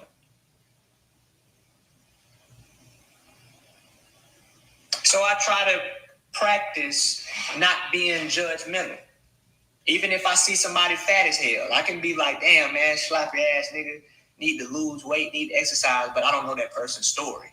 If I sat down and talked to that person, that judgment could go out the window. So I try to put reins on my judgment and my ability to make conclusions about people, because it's hard to know somebody's full story. Probably damn near impossible to know somebody's story. But we jump to conclusions so swiftly about what we've seen or heard of someone on the internet, which is, in comparison to that person's whole life story, is like that much. So I can't judge what people who have left Carbonation are doing. Cause I'm not no fucking ex-member poster child. I'm not no Carbonation ex-member poster child. I'm not no better than none of them folks. Even though it appears that I guess people think that I'm more sensible or something, but everybody got their shit. Everybody got their shit. So I'm not interested. That's why I don't talk about former Carbonation members. I only talk about the current members, because I want to see them on the other side. And I'm gonna leave the shit up just in case they come across it. So I'm not gonna delete it. I'm not gonna close it down or deactivate it. But by me realizing and accepting that I'm not no better than nobody else, it prevents me from putting other people on a pedestal. Because it's easy. It's easy now to look at somebody's Instagram or YouTube and be like, wow, this person got it going on. You don't know that. Like, there's people who have millions of dollars and they jump out windows. Themselves in the head. Like, we never know what somebody got going on. The only person that really know what you got going on is you. And typically, you can tell the relationship somebody has with themselves depending upon how they treat other folks. You understand what I'm saying? Or just the energy they carry. You understand? So I don't have I look at my life. I look at life like a buffet, and your mind like a plate. You go to Golden Corral or whatever the hell buffet there is in your area. You see all the food, but you can only put so much on your plate at a time. And my life, there's a lot of shit I can get involved with in my life now, especially being out of the cold. But I can only put so much on my plate. There's only so many hours in a day. There's so much mental capacity and mental storage that I have. And worrying about how former members choose to live ain't one of the things. Just the same way if I was at a buffet and I seen some food I didn't like, I wouldn't put it on my plate. So when I go through the internet or any type of information medium, if I see something I don't want or like, I don't put it on my plate. And what former Carbon Nation members are doing with their life is one of those things I don't want to put on my plate. So you understand what I'm saying? I don't care. I don't care. All right, Dana. All right, Hollis. So I don't care. It's not to say that I don't care if anything bad happens to them. I don't want to see nothing bad happen to nobody. What I'm saying is that I don't have my plates. On my plates is stuff that I care about. And I don't have no room on my plate to put stuff on there that I don't care about. What's up, Mr. Cole? Yeah, this is my last live on Instagram because you guys are restricted. You can't switch out the app. You can't close out the app. You have to stay on Instagram. And I don't like that. And also when I do lives that are long like this, because of the video, the file be big as hell. And it makes the rendering uploading process a lot more difficult than I want it to be. So I'm gonna transition. I'm gonna go on YouTube. I'm gonna go and we're gonna create the Greatness is a Habit podcast where we can engage and talk about shit that I feel. You understand what I'm saying? We can inspire and motivate each other along the way. And it's not about becoming like that. It's just about knowing in yourself, hey, am I doing my best? It's not about making $1 million, $1 billion, or winning the goddamn gold medal. It's just about, am I doing my best? Is the life I'm living the life I want to live? And if not, I have to look at myself and make some changes. And these changes may be hard. They may not be easy, but on the other side of that shit is going to be a reward. One of the things I think I put it in the book. One of the favorite quotes that I heard from a guy named Les Brown, he said that if you do what is easy, your life will be hard. And if you do what is hard, your life will be easy. And what I got from that is that if you go and you run towards pleasure, if you primarily run towards pleasure and comfort, your life will be hard. But if you primarily run towards challenges and stretching and expanding yourself, your life will be easy. And I've experienced that in the military. The people who worked out extra, who did more push-ups. The more push-ups you do, basically like this, the more push-ups you do, the easier push-ups get. Even though they are hard in the beginning, the more you do that challenging thing, the easier it gets. Reading may be hard if you haven't read in a while, but the more you read, the easier it gets. But when you do easy shit, the harder your life gets. If you always smoking weed to deal with life, if you always need a drink, you always need a cigarette, that shit gonna make your life hard than a bitch in the long run. Even though the activity is easy and it provides you a swift sense of comfort, The result of going towards what's easy is hardship. But the result of going towards hardship and doing this uncomfortable things. Now, I'm not saying go out here and you gotta plunge yourself in motherfucking Antarctica. I'm just saying you ain't gotta goddamn not eat for 3 days. You ain't gotta do that shit. I'm just saying putting yourself in challenging situations on the other side of overcoming that challenging situation is a reward that you can't get from doing easy shit. Drink sounds good. To each his own. Slim, Sassy, Classy, what's going on with you, man? That's just my opinion, man. And I'm learning to also pick my battles wisely.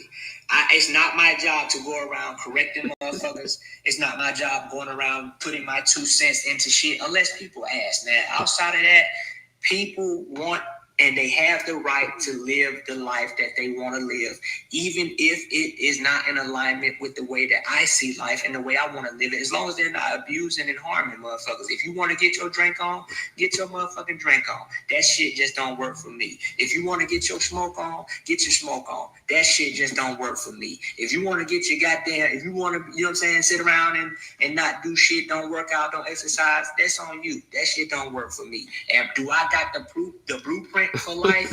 Fuck no. Nobody got the blueprint for life. There is no blueprint for life. But I tailor-make. I like my life to be tailor-made to me. And the suit that fit me, that bitch ain't gonna fit everybody. Just like the way I see life and the way I do life and the things I care about in life don't fit for everybody, man. And that's okay. You understand what I'm saying? If you want a psychedelics, get your psychedelics on. I don't care. I just choose not to subscribe to it. Just like I'm sure y'all watch certain channels, TV shows that I don't watch. I think the shit lame. But does that mean it's lame? No, it's just lame to me. I don't have no interest in it. You understand what I'm saying? So that's how I go. That's how I choose to live now. I'm tailor-made. Tailor-making my life to me. If it worked for you, then go ahead. I ain't gonna stop you. But if don't nobody got no more questions, man, I'm gonna go ahead and wrap this thing up and put it on YouTube, and then start transitioning to the Greatness is a Habit podcast. Get that shit going. But yeah, life good, man. The shit ain't life good than a motherfucker, man. It really you. Oh no, I appreciate it. Thank you for being here, Candy. Thank you for being here. Appreciate that, Slim, Sassy, Classy.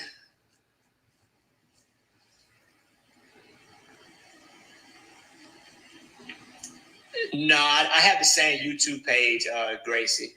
Same YouTube page. I'm going to keep the previous Aaron Dixon show episodes up. I'm going to keep everything up. I'm just going to add a new section on the YouTube channel called The Greatness is a Habit podcast. Everything else is going to stay up. It's the same YouTube channel. No, I haven't started the podcast yet, Kaya. I just had the idea today. I was like, I still want to. I did get rid of the YouTube. It was a temporary break, but the YouTube is back up. Okay, Chrissy. Yeah, no problem, Gracie. No problem. Yeah, so the YouTube was deactivated for a while, but it's back up, and I'm just gonna leave it up. I don't, I know that, carbonation, the hype from carbonation, it's pretty much simmered out, but I've ran across books and information that is like decades old. And so I want to leave my page up, possibly not even just for people who come across carbonation, but other people who are in a cult or people who exited a cult, and just so that they can have some type of an example or some type of direction of what leaving a cult looks like or what it can look like. It doesn't have to be a 1, 2, 3 ABC thing, but I do hope that me and Kendra's journey moving forward can not only inspire cult members and former cult members, but just your average everyday person too, who may be going through some type of hardship, and to let you know that the human spirit is a very resilient motherfucker, and you are stronger than you think you are. And sometimes, in my opinion, you won't know how strong you are until a certain situation in life gives you no other choice. So on one hand, people can try to make a mockery of the situation that we went through, but what can't be denied is the fact that we made it out. And not only did we make it out, we're still going. And not only are we still going, we're still going, publicly, so you can see it. You understand what I'm saying? So I don't care about helping 2,000, 2 million people. I would hope that one person, if one person is inspired, ladies and gentlemen, everybody, Kendra in the building, everybody, ladies and gentlemen, Kendra in the building. Everybody stop what they're doing and tell Kendra, good morning, beautiful day, whatever acknowledgement you want to give. Everybody, Kendra in the building, everybody. What's up, me intentionally? I'm not a cult member, but you guys definitely inspired me because I watch y'all overcome what seemed impossible. And I appreciate that. Short the Star, I appreciate that. I think that it's good that we compliment each other and we inspire and we motivate each other, not just online, but in real life. I want to do that because I'm a firm believer. I'm not perfect. I'm not flawless. I'm working on it. But I'm a firm believer that we should be the change that we want to see in the world. And it's enough people tearing each other down. I kind of don't want to join. I heard Steve Harvey say that the best thing you can do for broke people is not be one of them. The best thing you can do for unhealthy people is to not be one of them. To give people an example. People don't want criticism. I'm learning that. People do not want criticism. Do not give people fucking criticism. People really want an example. People want an example so that they can believe it's possible and then they can do it themselves. People don't want you to sit up here. You need to do this. You need to do that. You need to do this. Da, da, da, da. Nobody want to hear that. Get the fuck out of my face. But if you can provide an example and hope and belief that it's possible, that can go a long way. That can go a long way, man. And so I want, even if it's just 15 of us, hell, that's a lot of motherfuckers. If we have 15 people in a room, that's deep as hell. That's powerful as hell. 15 people in a room building each other up instead of tearing each other down. And I don't have to go around and target people. I can just not tear people down right here. I don't want to tear people down. I don't want to do that. That don't make me feel good as a person. So, yeah.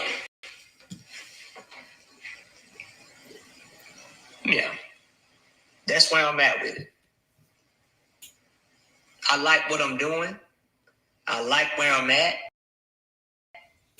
I've made mistakes, shortcomings, but them shits is not about to define me. I will not be defined by my shortcomings. And I do not have to dwell on my mistakes until you feel like I can move forward. I recognize my mistakes, I adjust, and I fix them. I make another one, I fix it, adjust, move forward. I appreciate you too, me intentionally. I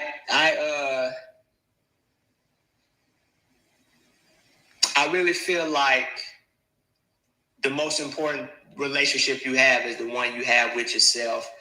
and that will extend out into every other relationship you have. It's just people who feel good about themselves have a tendency to treat others good. And people who feel bad about themselves have a tendency to treat others bad. You understand what I'm saying, dude? And so I want to, even though I know I can't be 100% motherfucking perfect, I do want to lean towards the side of uplifting people instead of tearing them down, supporting people instead of criticizing them. Yeah, that's where I'm at. That's where I'm at, man.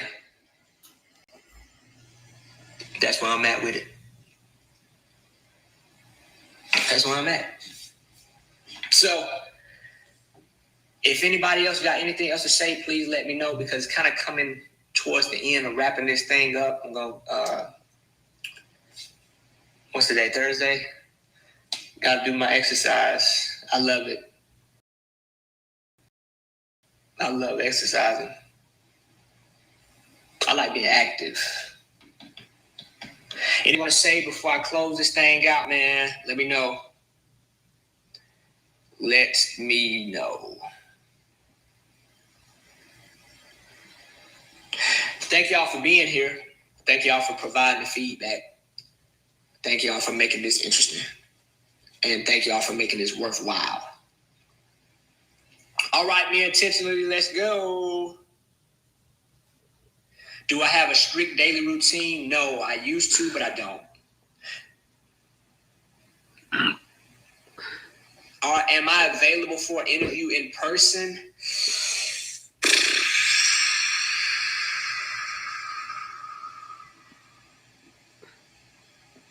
I really don't want to do no interviews. I ain't gonna hold you. It's a lot of folks out here that are very appreciative of you both. You don't have to share your story, but you do it to help. Appreciate that, Shart the Star.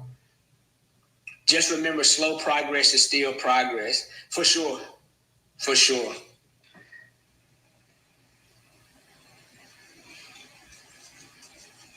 For sure, definitely. I appreciate that, me intentionally. A lot of what you said has been inspiring and grateful. One thing in regards that I wanted to leave you guys with, as far as listening to people, you know, it's good to have affirmations. It's good to listen to podcasts and, you know, people critically thinking and all that stuff like that, and being motivated and inspired by people. But I have to let y'all know that affirmation without action is the beginning of delusion. One of my favorite quotes by Jim Rohn.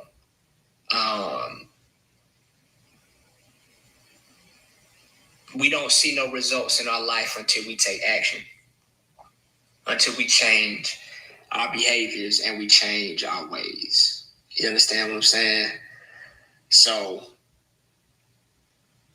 whatever it is you want to see in your life, you have to understand that it's going to take a change in your thinking, which ultimately leads to a change in your behavior. You know, if you don't, basically, it's faith without works is dead. That's basically what it is. You know, you can't expect your body to change if you don't change. You can't expect your finances to change if you don't change. You can't expect your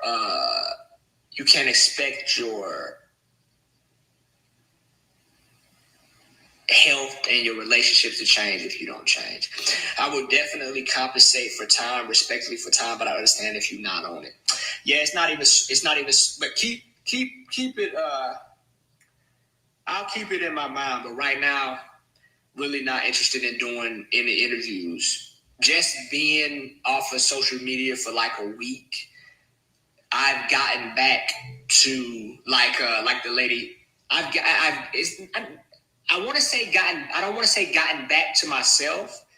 What I will say is that just a few days off social media, it allowed me to reevaluate what's important to me in my life, and so that's where I'm at. That's where I'm at right now, and I like that space, and I want to stay in that space a little bit more, but because I thought I was going to delete the YouTube and Instagram altogether, but I want to keep it up. Rick Ross, he still has the Cult Education Institute up, and he hasn't posted nothing to that page in like 3 years.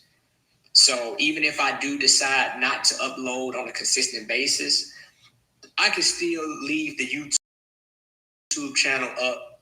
You know, maybe it'll who was in a cult, the current cult members, or just somebody passing by. Hell, you know what I'm saying? Because everything I talk about is not strictly about cults.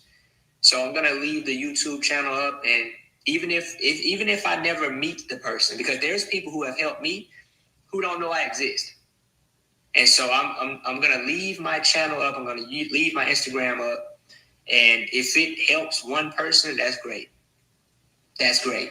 That's much better than helping one person is a million times better than tearing down 1,000. Oh, I got you, Image Lounge. Okay, you saying it. Okay, I thought it was. I'm glad you said that because that's where my mind went. Whenever people talk about an interview, I automatically assume, there I go again, having them human flaws, and acknowledging my flaws and accepting my flaws makes me okay with having flaws, because I used to have a perfectionist complex.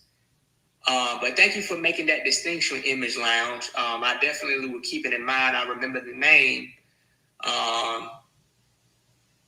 and I will consider that. But right now, I'm not in the space to do an interview just yet.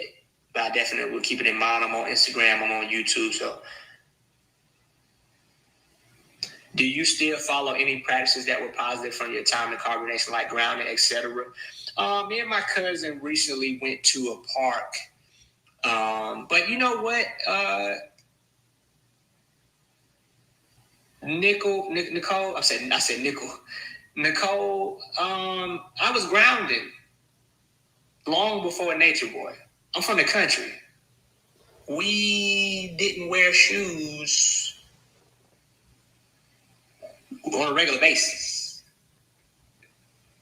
You understand? Unless we was going somewhere, it wasn't nothing to take off our shoes and do those things. So I personally don't think carbon, and then crazy, I'm gonna tell y'all something too, right? I got this book that was written in 1997 called Don't Sweat the Small Things. And one of the chapters in the book is called Wherever You Go, There You Are. And I said, look at that. And coming out of the cult, one thing I learned, one of the biggest things I learned is that Nature Boy didn't have anything original. I may have assumed that it was original because it was my first time hearing it, which can be dangerous and misleading. When I saw that chapter say, wherever you go, there you are, and I went and I said, wait, when was this book written? I was like, this book was written in 1997.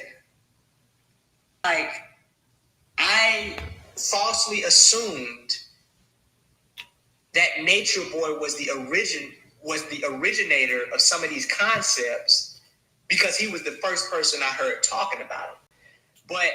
But since I have left, people have sent me things. I have stumbled across things without intentionally.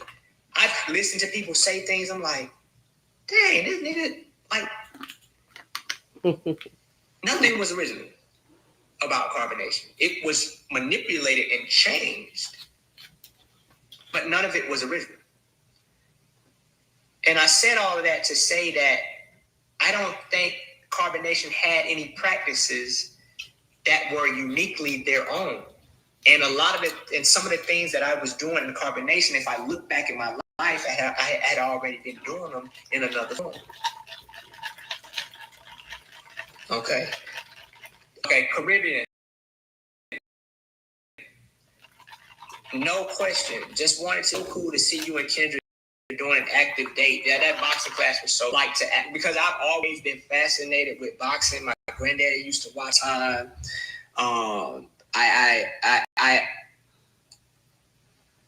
It's a science to it. It's not just guys throwing punches, trying to knock the other person out. It's a science. The footwork, the body position, the punches, the breath work. It's so many things that goes into being able to be successful with them gloves on. I've always been an active person, and so boxing just is right up my alley. The jump roping, the cardio, I love that shit, man. And to be able to be instructed by somebody, this dude been boxing since he was 10 years old, and I'm not the type of person who is too prideful to know when somebody is superior to me in a certain aspect, to be able to learn and to be able to be on the receiving end of instruction that's coming from a guy who's been doing this almost his whole life was a very rewarding experience. And also to share that experience with Kendra was great as well. So, and to share an experience that we chose, not an experience that was curated for us. And I hope that, and I'm glad she does vlogs, and I hope that it can and show, whether they might ever come out and say it publicly, which they won't, but I hope that Aya and Efru and Zoka and Malia and Jackson, Juju, and whoever else can see that we're not in hell. It's not hell, bro. We have our ups and downs. Don't get me wrong. It's not sunshine and rainbows all the time, but we're definitely not in hell. And that the carbonation was more of a hellish experience than the United States could ever be.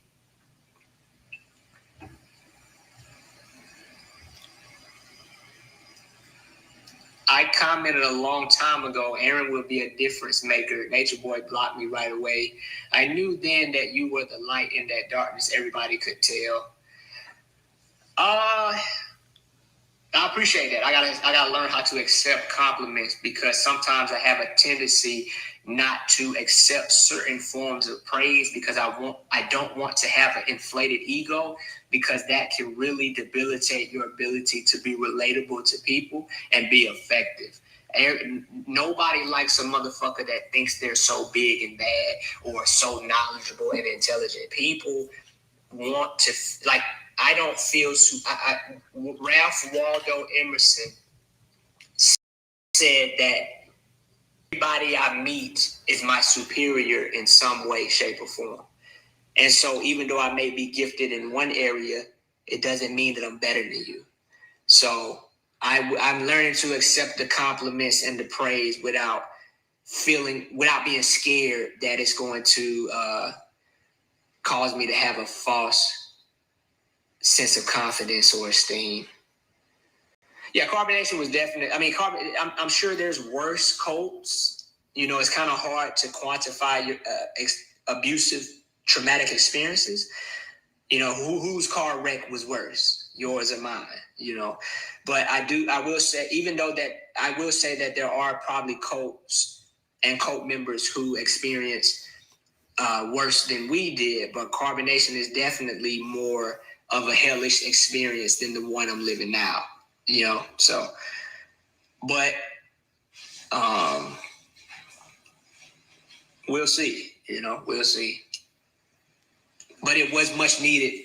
I literally haven't thought about carbonation in quite some time, but I realized that I still want to be on social media. I go back and forth with this so many times. Sometimes I want to be on social media. Sometimes I'll be like, screw it, throw it all away. But it's okay. I don't have to be on here every day. I drive long distances in a cargo van listening to you sharpen my vocabulary. I appreciate that. The people I have a tendency to listen to, which I had to stop, unfortunately. I had to stop listening to Dr. Umar Johnson because, in my opinion, I do not agree with his philosophy. I admire his ability to speak. I admire his intellect, but I do not agree with his approach or direction. Also, reading a lot of books has helped me expand my vocabulary, but primarily the method that has allowed me to increase my vocabulary has come from listening to other people who I consider to be gifted speakers. And Probably another reason I like being online too is because I get to exercise my speaking ability. And I really don't want to lose that, because I think that when I went on a walk with my cousin, she had her little daughter with her and whatnot. And I looked at her and I'm like, she's only 3 years old. She's about to be 3 years old and she already know how to talk. She already know how to communicate. And what I learned from that was how important communication is. Like, but we learn the language without consciously trying to do so.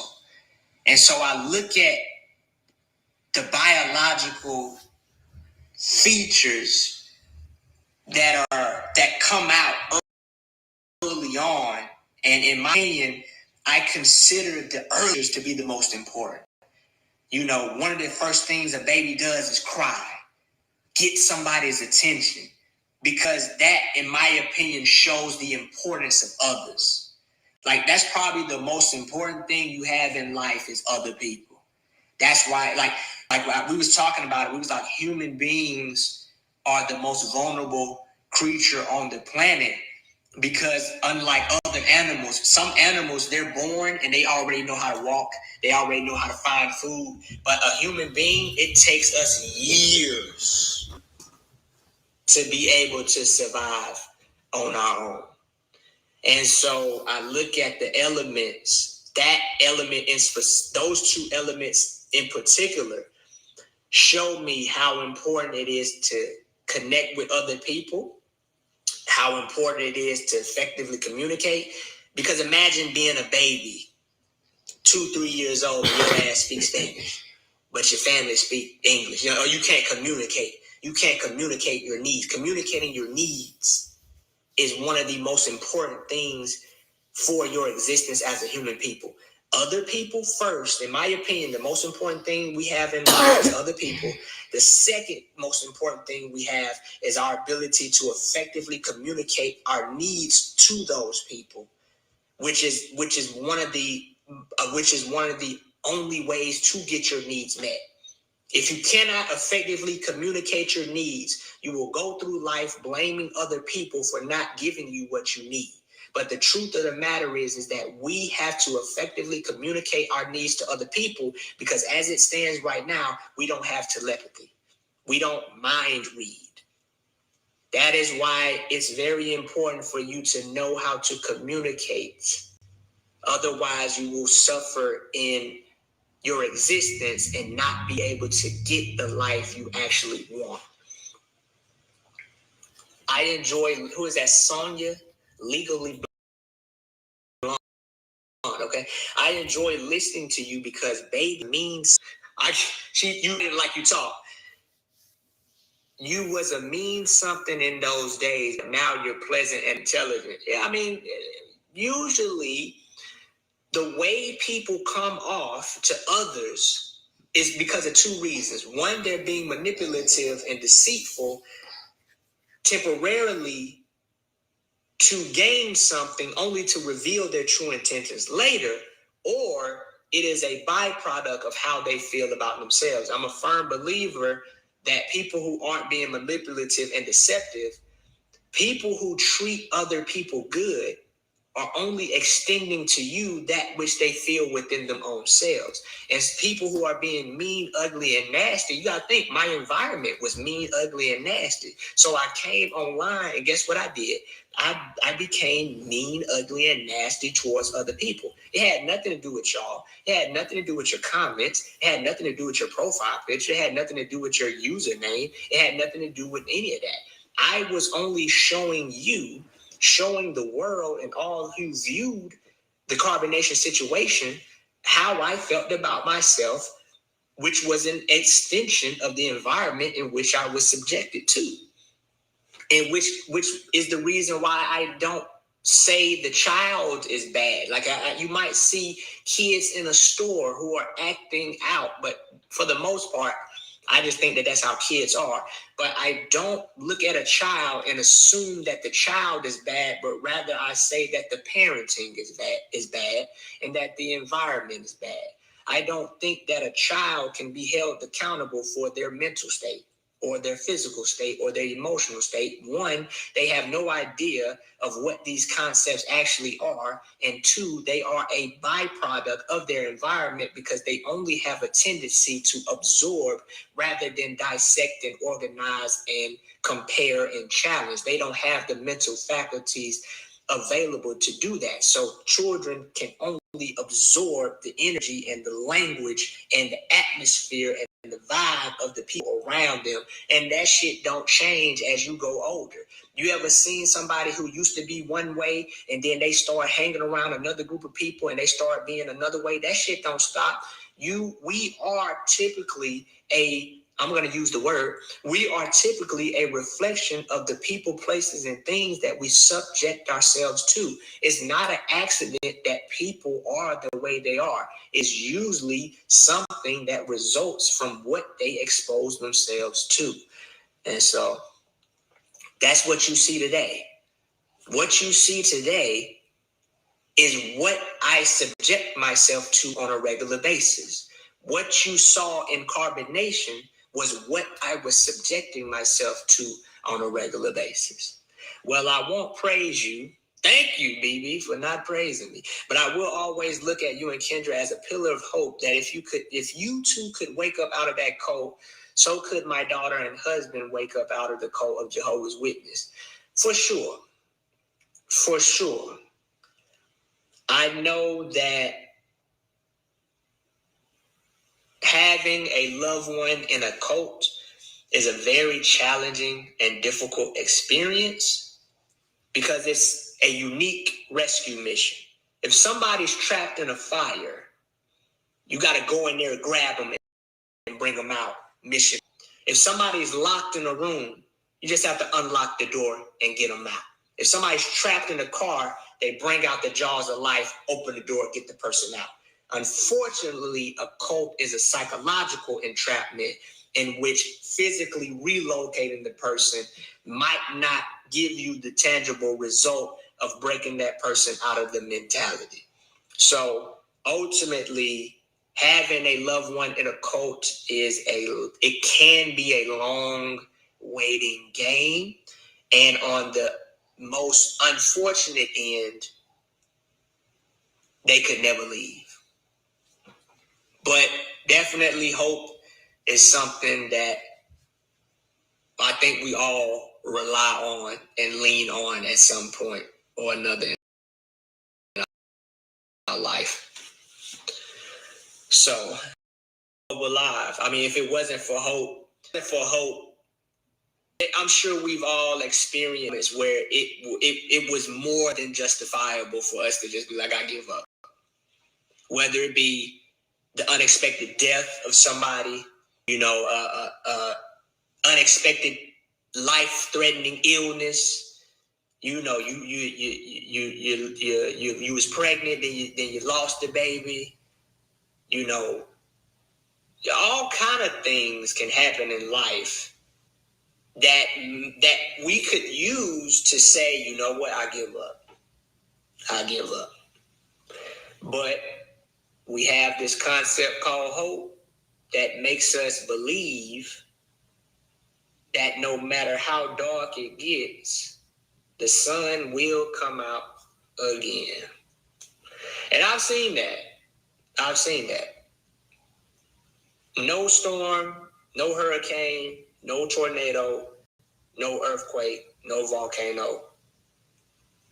They don't last forever.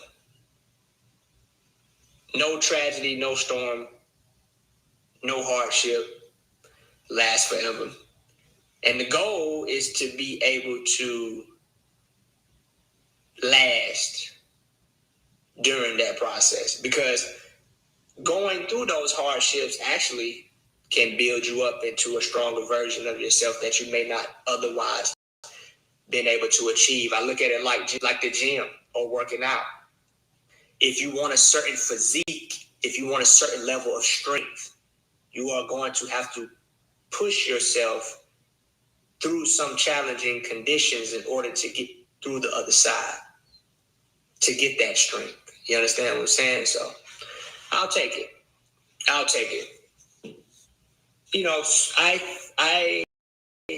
And I also think the most important, in addition to the most important relationship, is with yourself. I think the most important conversation you have is with yourself. So on one hand, people can say, man, I'm glad I didn't go through the carbonation experience. But on the other hand, you will never experience a strength that people who make it out of cults experience. You know, the same way, like for example, right? If I say to some of y'all, it's 13 people in the room. If I say to some of y'all, hey, let's go run 4 miles,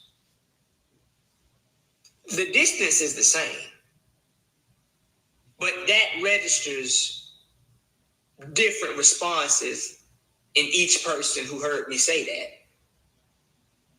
because of what? Your experience. So without certain hardships, you can't experience certain strengths. You can't get stronger if you don't put yourself through challenges that are designed to make you strong. So I could look at carbonation with a viewpoint that produced feelings of regret, guilt, shame, embarrassment, all of that for what? Because I made it through that situation, what I gained is a newfound strength that can't be bought. You can buy this shirt. You can buy this Apple Watch, the exact same one. But you cannot buy the experiences I've had in life that now allow me to move past certain things that debilitate other people. Just like an athlete, because an athlete trains, they're able to perform in ways that other people who don't train are unable to. And going through the carbonation experience allows me to live a life and see life in a way that other people won't be able to, who haven't been through that type of a hardship. And so that conversation with myself allows me to not look at that situation with the feelings of regret or shame or anything like that, but like a source of confidence. Because it's like, I could have died. I could be broke down, tore up, messed up from the flow up, but I continue to keep going. And there will be more challenges. There will be more obstacles. But I'm not the type to give up. So I look forward to them. I've already made up in my mind that one thing I won't do, I'll probably do a lot of stuff. What I'll do is give up. One thing I won't do is quit. Oh, that's a Soldier's Creed, matter of fact. I can't believe I forgot. I ain't said it. But one of the things in the Soldier's Creed in the Army is that I would never accept defeat. I would never quit. And I think because I said that so much while I was in the military, that it actually still has a solid place in the reservoirs of my mind. So I rock with it. I would never quit. I would never accept defeat. The only way I'll quit, I won't quit then. I was going to say the only way I'll quit if I die, but I'll still be going. I'll still be going. And I look to people who I feel like are stronger than me and inspire me. Like I love David Goggins. It's one of my favorite people. I love Eric Thomas. I don't agree with everything they say, of course. I don't agree with everything nobody says, but I like those guys. Floyd Mayweather, Kobe Bryant, Michael Jordan. I love people who take the hardships in life and use it as a way to build themselves up into a stronger person. I think that's what the hardships in life are for. The same reason that there's weights in the gym. You know, you come to the gym to move heavy stuff or to do challenging things with the intention of becoming stronger. We don't have that convenience to the point where we get to pick and choose our hardships. Life gives them to us. I didn't pick for my mother to die. I couldn't do nothing about that. You know, we don't pick. We didn't pick for our grandmother to die. We didn't pick for our grandfather to die. We didn't pick for our brother to get shot. We didn't pick to lose our job. We didn't pick to get, whatever it was. We didn't pick it. Like, we can sign up for the gym and I pick these weights. I pick this machine. I pick this exercise. So with life, it's almost like you either get stronger or you get weaker. It's one. You ain't got no choice. You have that. Well, I'm not gonna say you don't have a choice. You don't have that many options like you do at the gym. In the gym, you got the tricep machine, back machine, ab machine, chest machine, hip flexor machine, all of that. But in life, you got two choices because it's gonna give you hardship. Everybody gonna get it. You can set up a college fund for your kids. You can give them the best school. You can put them in the best neighborhood.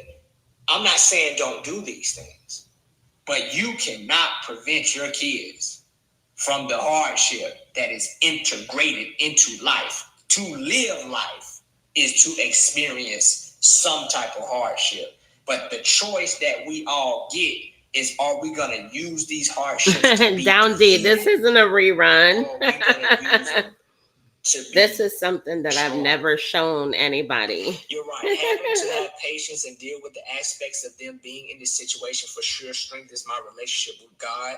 I do a whole lot more praying. You know what I'm saying? That's good on you. You understand what I'm saying? It definitely is. I think that patience is a trait that can only help you. I don't like having patience. And this is from July 13th, 2024. I don't think it's on Beyonce's internet anymore because Aaron took his YouTube channel down. And it could possibly have you holding on to something that you should let go of. But I think that, in a more common sense, patience is a trait that can allow you to experience a better life than somebody who's easily agitated. I'll say that much. Being easily agitated, I don't think that produces a quality life. So having patience, in my opinion, increases your chances of not being pushed and pulled by everything that's done or said or happens in your life. Just an opinion. 242. But I think I'm going to end it there, guys. Even though this is the Aaron Dixon show finale, it's not the last time I'm going to be on social media. I'm going to transition and begin working on the Greatness is a Habit podcast. Thank you guys for the feedback. Thank you guys for comments. This is going up on YouTube, so if you didn't catch the whole thing, you are more than welcome to check it out there. And the YouTube channel is the Aaron Dixon. And that's where the podcast will be as well. All right. So I will see you guys next time at a later date. Look out for more content on the YouTube channel. I've already made some videos and I have them, but those were the thoughts that I was hanging on to over the last couple of days, and I just wanted to share them with you guys. And as always, thank you for listening. Thank you for being here, and I'll see you over on the YouTube channel. Okay, guys. So that was the part 1 of, I think I'm going to do this in 3 parts because this is a compilation of videos that I have not shared on Beyonce's internet. And now that Aaron actually, I think he recently deleted his YouTube channel. Yeah, he recently deleted his YouTube channel. So of these live streams are no longer available on the internet. So no, it's not a rundown, D. Hey, let me see who's in the chat. Hey, KJ. Hey, HCU Houston Christians United. How are you? The faster this guy can realize his opinions are what has gotten him in. I don't think so. I really don't think so, HCU. I don't think that his opinions got him in trouble. I think he was seeking something that he thought Eligio Bishop could offer. Just like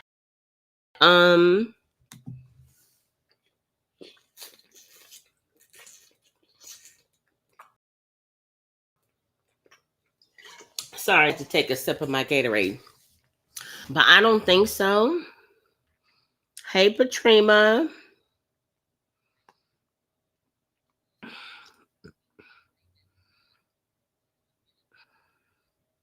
Hey, something foreign. Good to see you. Hey, Libby Lou. Big up yourself. We in the building with it. What's up, Libby Lou? Hey, Susan. Hey, BCF. What's up? Good to see you. Hood Horrors. Oh my goodness, y'all. If you guys have not checked out Hood Horrors series on Eligio Bishop, well, Carbonation in general, it is so informative, so good. I mean, Hood Horrors has some of the best footage, some of the stuff that you have, Hood, I watched in real time. I did. I watched in real time.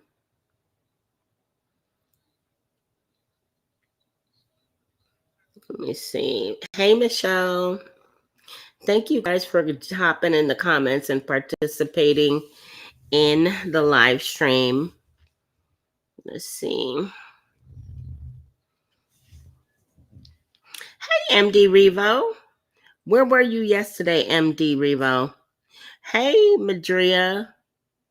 Good to see you. Thank you so much for hopping in the comments and jumping in the conversation. Cyrus, I already held you up, but you already know what it is. Big up yourself.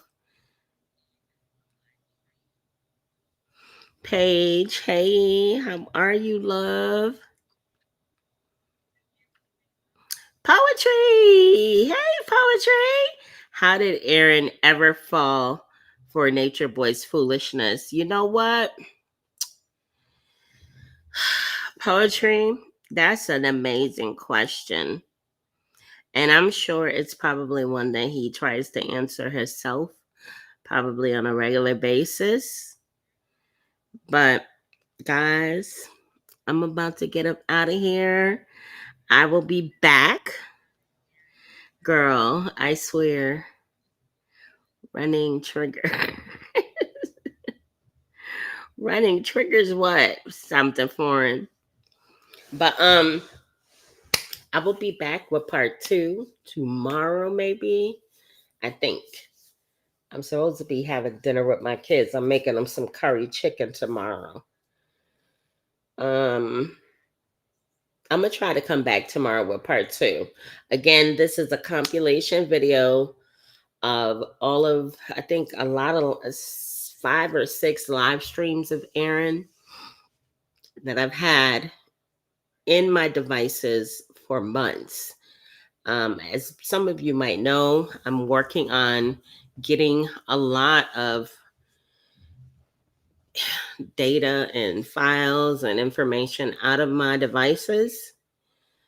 And this is just how I'm choosing to kind of disseminate these. But all right, y'all. I'm up out of here. Replay gang. Y'all be sure to go ahead and let's congregate in the comments. Let's go ahead and congregate in the comments. I want some feedback on this. I liked this live stream. I like every live stream by Aaron, honestly. I just find him to be very genuine, honest, and transparent with where he is, who he is, and what he's doing, which is refreshing for a change. I don't feel like he's putting on for anybody. So I like that. But let me know what your thoughts are.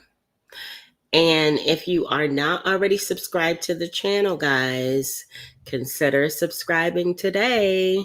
Set your notifications to all so that you're notified when I go live or add new content. I am coming out with new content. You're not going to want to miss it. All right, y'all. Until next time.